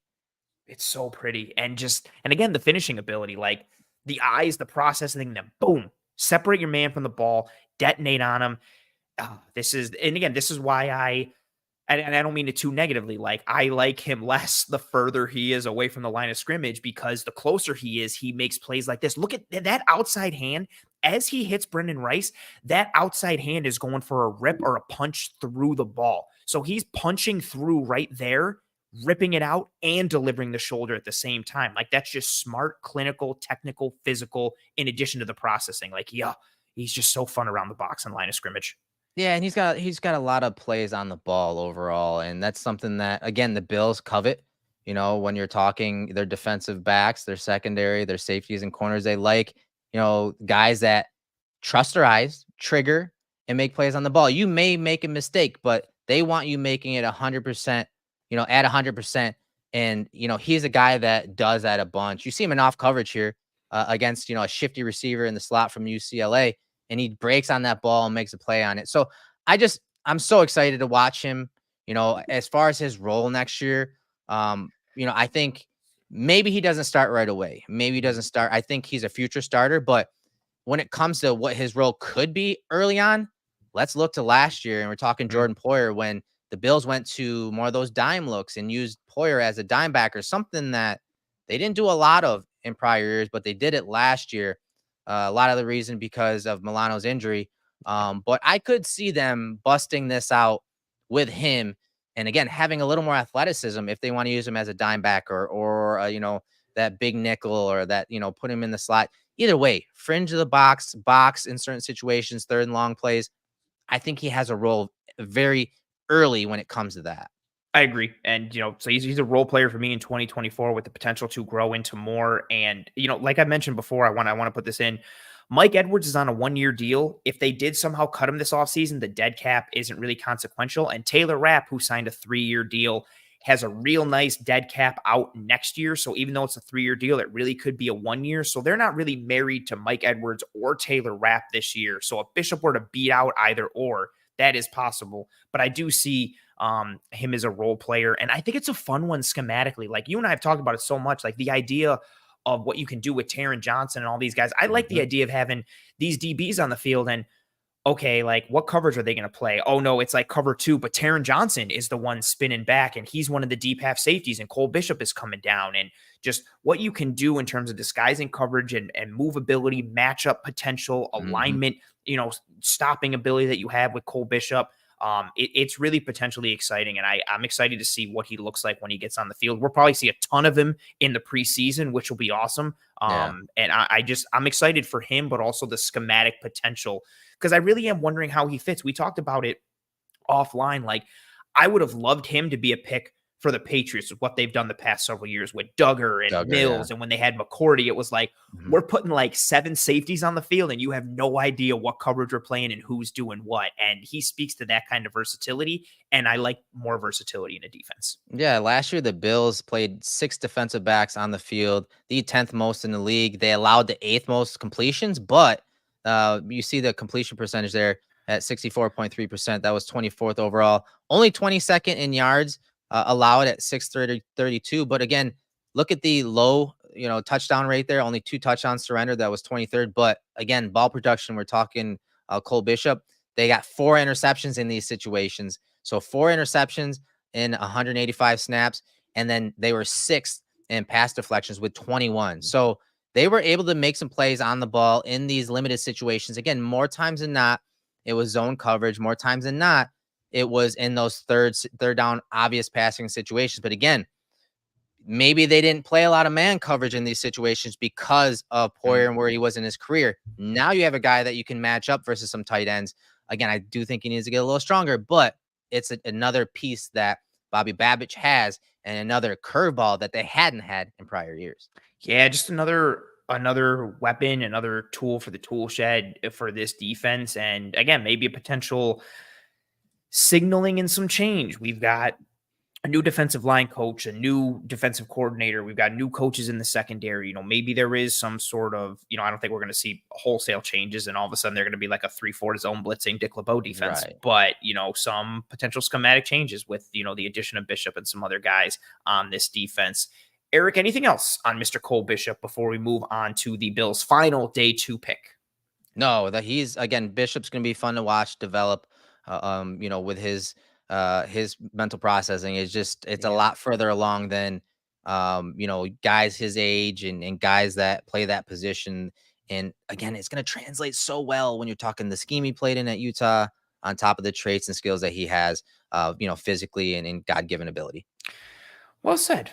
And speaking of another, player with some ability and who also ticks another leadership box in addition to some scheme fit box, we move this conversation on to the Bills' final pick of day 2, the pick that they got in trading back with Kansas City at pick 28, the pick that got the Chiefs Xavier Worthy. This is the additional pick.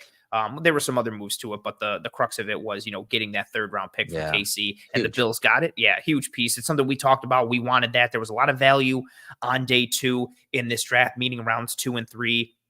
The Bills somehow got screwed in that comp pick formula that none of us still have any idea how. So they didn't get that third round pick, but they got in the trade for KC, and they used it to select defensive tackle out of Duke, Mr. DeWayne Carter. Erik, what are your thoughts on this pick? Carter, his fit, who he is as a player, all that jazz. No, I was excited to watch Carter, and he was a guy that I zoned in on at the Senior Bowl. Yeah. I thought that he was a fit. When you read his background and research his background, being a 3-year captain, the only one to ever do that at Duke, how he's he's very mature for his age, how he was again the leader for that defense and that team. There are so many things that when you're talking intangibles that just made sense for a fit in Buffalo. And that's exactly what I tweeted out when I started watching and doing research on him. So the thing that really stood out to me when I zoned in on him that first day at the Senior Bowl was his power. Because it's something like when you watch the film, and again, his film was a little limited when we're talking this past season. And it was a season that if you look at, his prior year, his numbers were down a little bit. Yes. But I think that, we'll talk about the context behind that, but I felt like I wanted to see what type of power or strength he had. And that first day, he was knocking dudes back, and he was playing right down the middle of guys, which you don't see a lot of him in the defensive scheme. And I'll show you what I mean by that, because he played a lot of the shade, whether it's the shade nose tackle or, that 3 technique on the outside shoulder of the guard. But I wanted to see what type of power he had. And boy, early on in those one-on-ones, he was knocking dudes back. He was playing on their side of the line of scrimmage. So that's one thing that stood out to me. And he is a guy that if you go back and watch that first day recap from us too, he was a guy that I said stood out because not just because, again, of the intangible, but seeing it in person. That's what's so much fun about the Senior Bowl, seeing these guys in person.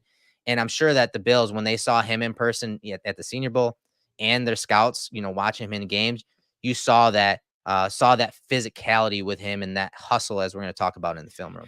Absolutely. And that Senior Bowl piece was huge for me with him because so my first time really seeing him aside from broadcast was the Senior Bowl. And then I went and watched the tape, and on tape, there's times where he gets displaced a little too often horizontally or vertically against double teams, especially, but even times with some one-on-one blocks.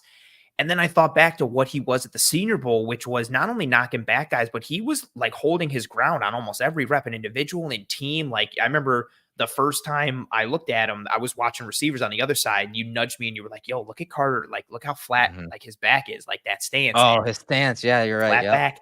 And that's what kind of made me feel a little better about him, because I'm thinking of the timeline of things. Like all the film that we watched came before what he did at the Senior Bowl, and what he was doing at the Senior Bowl made me think, okay, like maybe he's fixed some of those aspects when it came to, getting displaced. But even within that, you just see the explosion, the penetration on tape, like, that ability to knock back, the hand strength, the hand size, like the pop, the punch, the shock. I'd like him to shed a little quicker and more efficiently. Yeah, that's not really his game. You're right. No, but which is annoying because the initial pop and knockback and the shock, you're like, yes, like, so just do that and then chuck a dude. He almost does it and hangs on a little too long, and it prevents him from having, more statistical impact or making a play at the line and not just getting an arm or a shoulder on a guy. But I think from a scheme fit mentally and from a play style standpoint, they really hit a good one here with Mr. DeWayne Carter. Yeah, I like him. And if you look at some of these stats from 2023 to 2022, you can see some of the change there. And a lot of that had to do with the scheme and the change of defensive coordinators. So last year in pressures, he only had 25. That was 34th. And these rankings that are in parentheses are among the entire draft class at the D-line position. So all D-line positions in his draft class that are guys that are eligible for 2024 eligible draft. So he only had 1 sack last year. That was 64th. Not good. Pressure percentage, 8.2%. That was 42nd. But this is what stood out to me this year, especially going back to, again, the limited film from 2022. The time to pressure was 2.3 seconds. And that was 8th overall among all defensive linemen, which, man, if you're talking about fit, like that's what the Bills do. They're attacking You know, Yes. they're penetrating, playing up the field. They're playing fast, and you see that a bunch from Carter. And so if you compare last season to the year before, you can see his pressures in 2022. He had 52. He was second overall among all D linemen. 5.5 sacks. That was ninth. A 13.1% pressure percentage, which was fifth. And then time to pressure kind of slowed down a little bit. It was 2.5 seconds. That was 36. But overall, you see a guy that can play fast, that has some versatility. We saw a little more nose tackle from him at the Senior Bowl than I Mhm, had expected. mhm. Last year's scheme at Duke, he kicked out the edge a bunch Yes. as well, and actually did a pretty good job at Yeah. compressing the pocket. I was Mhm. surprised how much versatility he had, but overall, if you're talking off the field and on the field, attacking, penetrating style, I think he's going to be very good on those stunts in games, whether you're talking run stunts and twists Mm. or pass rush stunts. I think he's got some really nice lateral agility when it comes to that. So he should be a really nice rotational piece for the Bills D line, a D line that they rotate a bunch. That's very well said. Yeah, watching him play nose as much as he did at the Senior Bowl, I was wondering, like, I kind of figured based on his size, I was like, okay, he's trying to show more that he can do this because that's not really who he is on tape. And then, yeah, watching the tape and he's doing some nose, he's doing some three tech. Yeah, he's lining up at edge, like in 3-man alignments, like a traditional, like 5 tech or even wider. And he's compressing and going through tackles. And he really hits, again, just with how he plays 100 miles an hour 100% of the time, like nonstop motor, nonstop hustle. You see it on almost every single play. Like he is that prototypical defensive tackle who is, somebody runs a tunnel screen or a smoke screen and he's Mm, chasing it, 15 yards mhm, downfield and mhm, making that tackle. And when you add it up with some of the moves, like he'll pull out a spin move from time to time and he has the ability to get into the backfield. He's got a beautiful one against, North Carolina. And, watching him move again, that upfield, that attack minded nature that he plays with, I think it pairs well as that rotational 3 tech behind Ed Oliver. Like, give Ed Oliver a blow, rotate in, and just let this dude go and hunt. And one last piece to go into those 2022 stats. There were 195 qualifying defensive tackles in 2022. He was tied for 11th out of all of them in pass rush productivity. Like, so if you're just looking at pure, like, dude who can hunt, I know the mhm. numbers, like we talked about, don't reflect it holistically in 2023. That's where his, bread is buttered. You're going to watch him penetrate on these known passing downs and situations. And even with run stuff, like you want him getting in gaps, making plays, getting upfield. You'll see the physicality and violence and pop from snap to snap with him. All right, and we had a question in if we could kind of profile his alignments and stuff like that. So we have a general outlook from PFF here, Oh, gotcha. but they don't tell you like, hey, he's a 1 tech, he's a 3 tech, but you can They see. don't do that. For so much No, defense they I have, it's know. annoying they don't do that. So D defensive left tackle, D right tackle, that's usually again your 3 technique type position. So you Mhm, can see a lot of those snaps there, but you can see he was at left end 31 times last year. Leo, which is usually it's a defensive end, but a little wider, so mhm, more of an outside linebacker type. So yeah, 46 snaps there. You see left outside linebacker 14. So he's got a bunch of different alignments sprinkled in there, and that's just a testament to his athleticism, really. And again, the intelligence, that football intelligence, and that's something that mhm. he talked about when I interviewed him down at the Senior Bowl. So he's got a lot of good traits that we're going to take a look at here in film. So let's get into some of the film here. We got a few clips. I want to say like 6 or 7 that I want to get to before it Also, gets real running quick, the just video here. another, we Yeah. go to the Senior Bowl every year, just another testament for those who follow us and follow this brand when we go down there. Cole Bishop was a Senior Bowl guy. DeWayne Carter was a Senior Bowl guy. Osiris Torrance was a Senior Bowl guy. Hmm. Like Josh Allen was a Senior Bowl guy. We continue to Hmm. see them grab guys in general from the Senior Bowl, but especially those day one and day two guys, they gravitate towards that Senior Bowl a bit. So if you needed another oomph to pay attention to the Senior Bowl or take a look at not just what we produce, but the event in general, it means a lot for this staff. Yeah. Here's we're gonna start with some run plays here. Watch how he strings this play out as a 3 technique. Ball gets outside of him, and that's Benson. That's a fast running Real back quick, Eric, used to him. it's not It's sharing. not playing? Oh, all right, hold on a No, second. it's playing. I see it on the there you go. Okay, there it is. It was doing this to me There. last night. I'm telling you, there's like a That's ghost weird. in the machine. All right, so right here, 3 technique, outside shoulder of the guard. Watch the pitch out to Benson and watch him work down the line of scrimmage and force that cutback. That's incredibly Mhm. huge when you're talking containing a play, containing a speed running back like Benson, and that they are able to minimize that play. And that's Carter at work right there. He initially gets reached. then you see him work across the face and laterally down the line of scrimmage, beautifully stringing that play down and really containing it. Yeah, he never stops working on any rep. And, for a dude who saw as many snaps as he did, I'm surprised he didn't wear down more like towards the end of games, like than you would think. Like you see him get, tired from time to time, but he's just nonstop hustling. He ends up on the ground here, but he makes this play. Like he cuts off Benson. He makes Benson have to cut this back right to his help and right to his support. Muddy. Yep. Yes. And that's exactly it. Gum up the works, make things muddy, do like the proverbial dirty work. Maybe you're not getting those stats and you're not getting the TFLs and the tackles, but when you do things that allow others to succeed, especially with when all guys are healthy, the Bills' second level is Bernard and Milano and Taron Johnson. You want these guys shooting and playing free and clean, and you have a dude up front that's willing to gum up the works and take dudes out to clear gaps and runways for those dudes at the second level to make plays if he's not making it himself.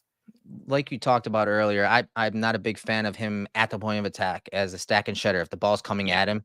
But in those absolutely. type of perimeter runs, they're trying to get outside. He's got that agility and Mhm. ability to track the ball down the line of scrimmage, runs away from him, kind of like you see here. He does a great job of just again working through some of that traffic. Look how he splits this combination block, Mhm. and he's very good at doing that. And this is important, especially if you're talking, three tech. Think about Ed Oliver and how many times he is shot the back door and maybe even just jumped the snap really well and got ahead of the block. But watch how he slithers through this combination block by the right guard and right tackle, and he's able to somehow track it. I don't know how, but he does it. Yeah. He tracks it, and he's right there as the linebacker, the second level defender whiffs. He's able to play over the top and still make the tackle. Yeah, and this one's nice too. He doesn't get displaced too much by the initial double team. He's able to kind of stay down the line. And then when that double team pulls off to climb to the backer at the second level, he's in that good position. He's still working. 74 pulls off, like you highlighted, to pick up the linebacker. And there's Carter working through that inside shoulder, continuing to grind, continuing to push, has that half man relationship, pushes through the shoulder and kind of gets that penetration. Again, you nailed it. Like I'm very confident in him kind of cutting off zone runs in pieces. I get a little more worried when it's direct right at him, Mhm. type of runs, but you really see him shine when it comes to like the lateral pieces. Ooh, a little cross chop here. Yeah, and that's one thing I did like with him. He's got kind of reminds me of what was the guy's name from TCU a few years ago that he wore number 92. I'm gonna forget Oh, his I name, don't but know. you see him get upfield and cross chop, and I saw some of that hand usage and quick hands a bunch. And again, that's you tick the box. Cool. I want to see power. Can you do speed to power? And so I did see that at the Senior Bowl. So I like that he has this in the arsenal, that cross chop on that stunt. And you see them get pressure on Drake May there, and he's forced to throw that incomplete.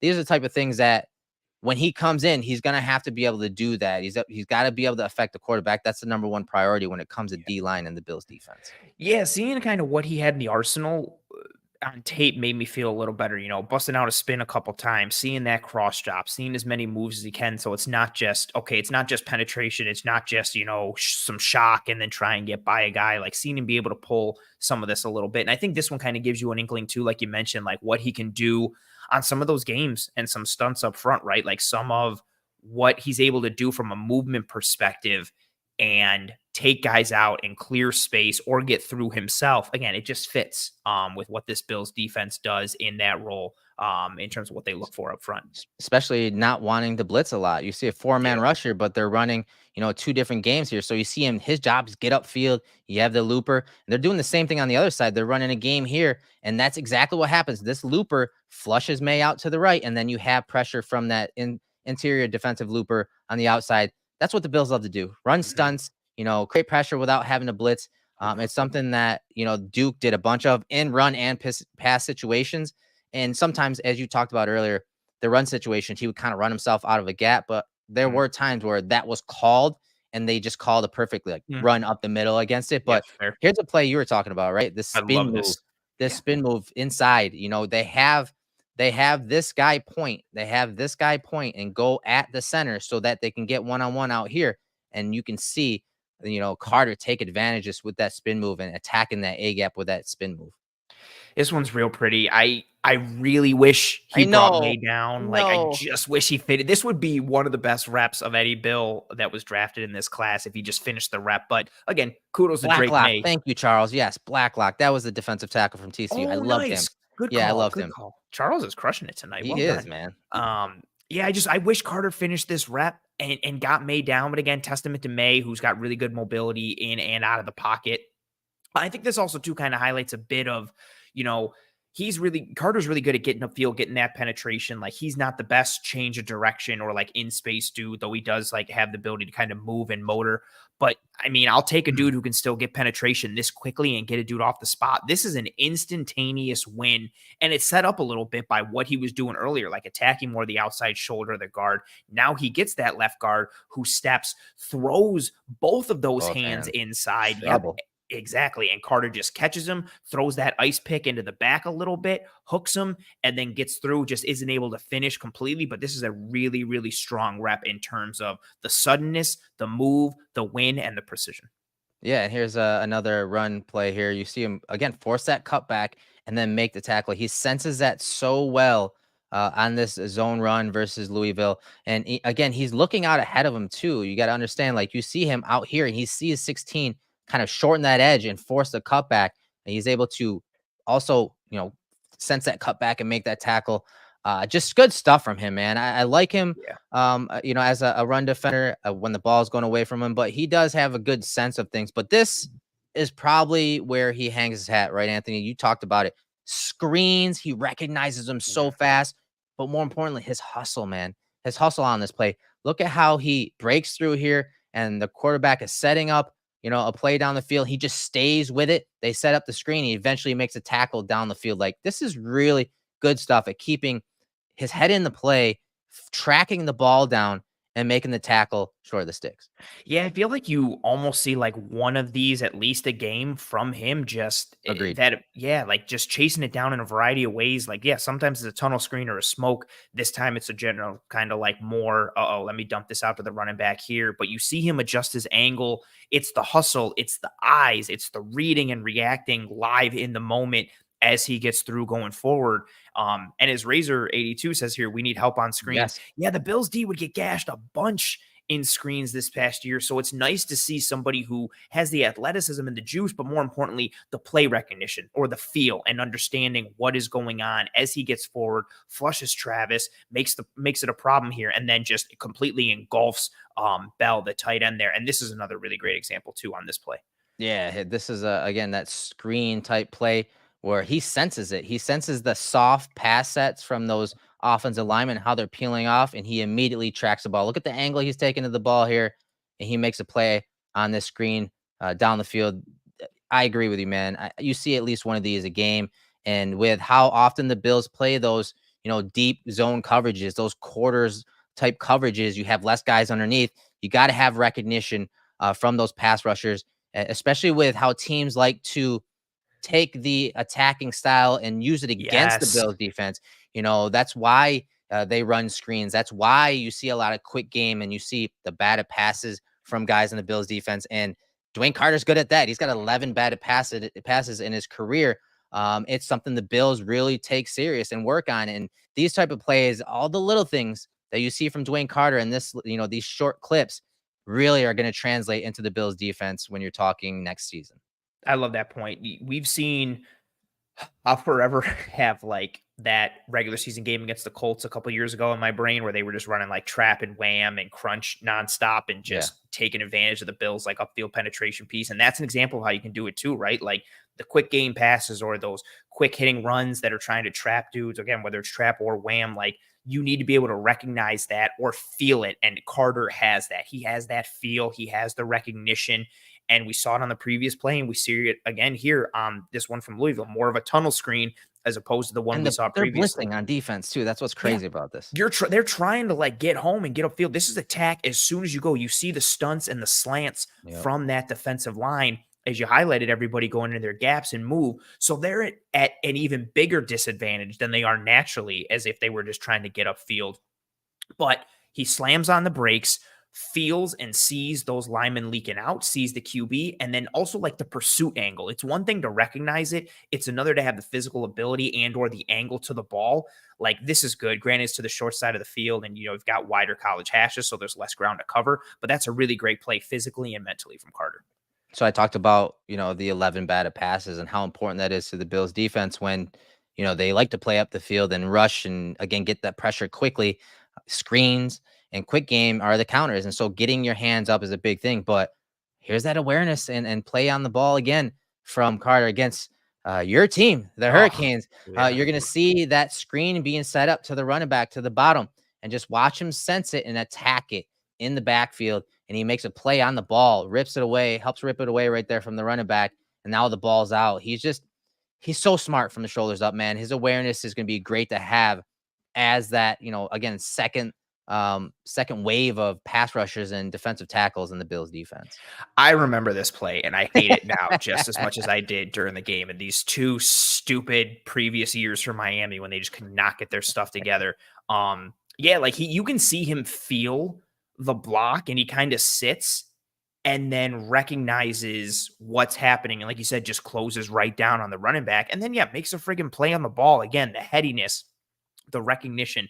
That's what I really like from him. Like, he's not just like a, I don't know, chicken with his head cut off type of upfield and penetration where he's going to get caught out and you're like, oh, like, I know you're trying to get to the quarterback, but, recognize what's going on. No, like, he's got that upfield penetration, attack minded nature and play style, but he also has the intelligence and the recognition to go along with it. And that's just a tremendous play. Like, to not even go for the tackle, to get your hand right on the ball and then not only do that, but also rip it out and make a play for your defense. Absolutely tremendous, even though I still hate it.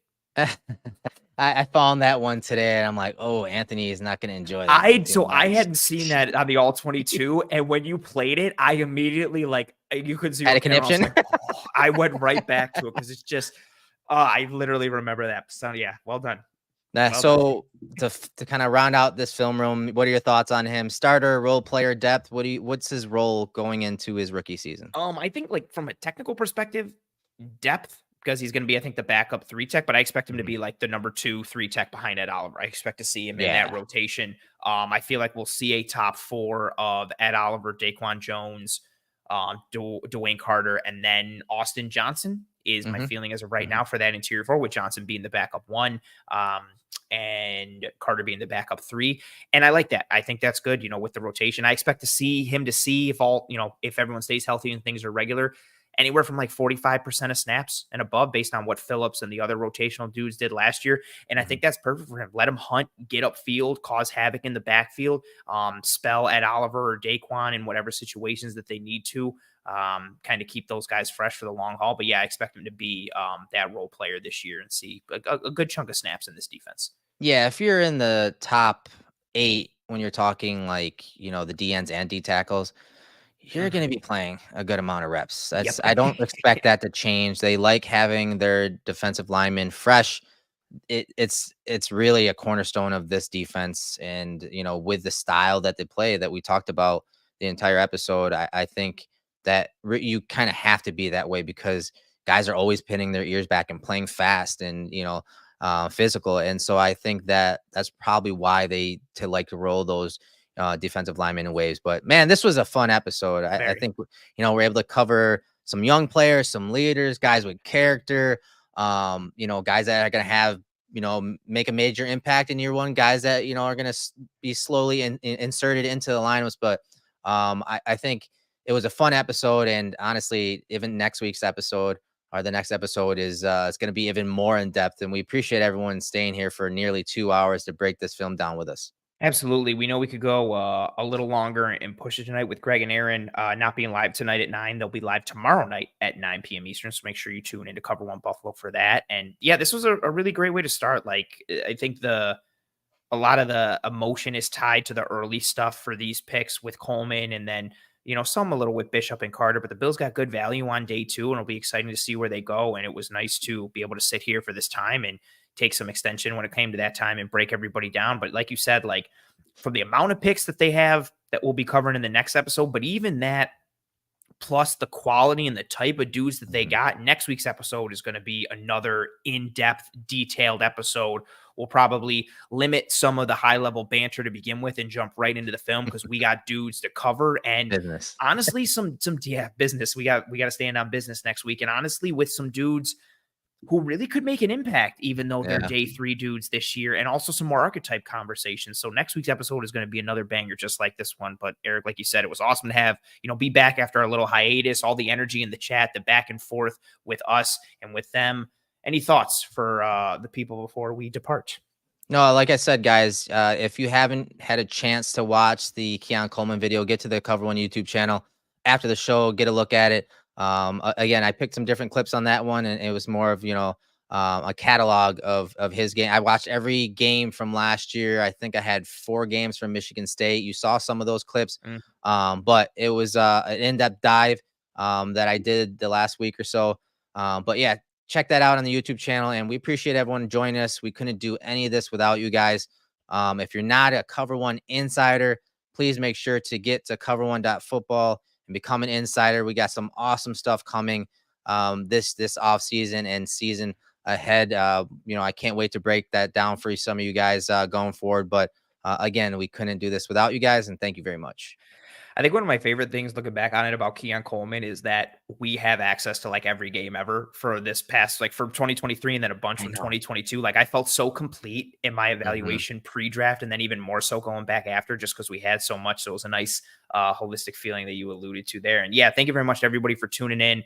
Thank you very much to Y-Town's King, Miss Linda West, and then Nub Animator or Noob Animator. I think it's Nub.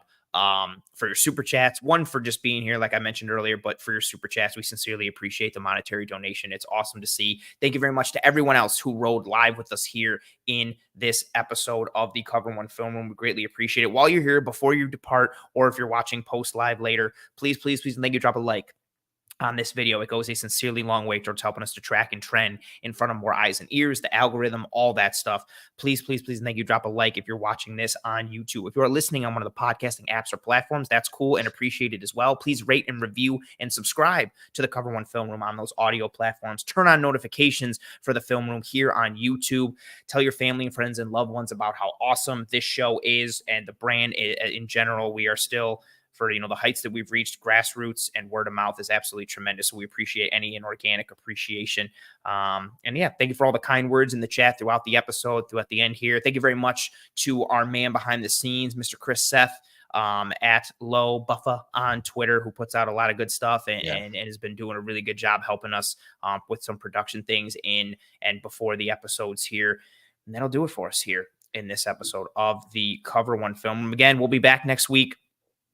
Breaking down the day 3 dudes, may upload at a different time or regularly at our Wednesday 7 p.m. schedule. Erik is living that baller lifestyle and going on another vacation next week. So, but you will get a film room. Yes.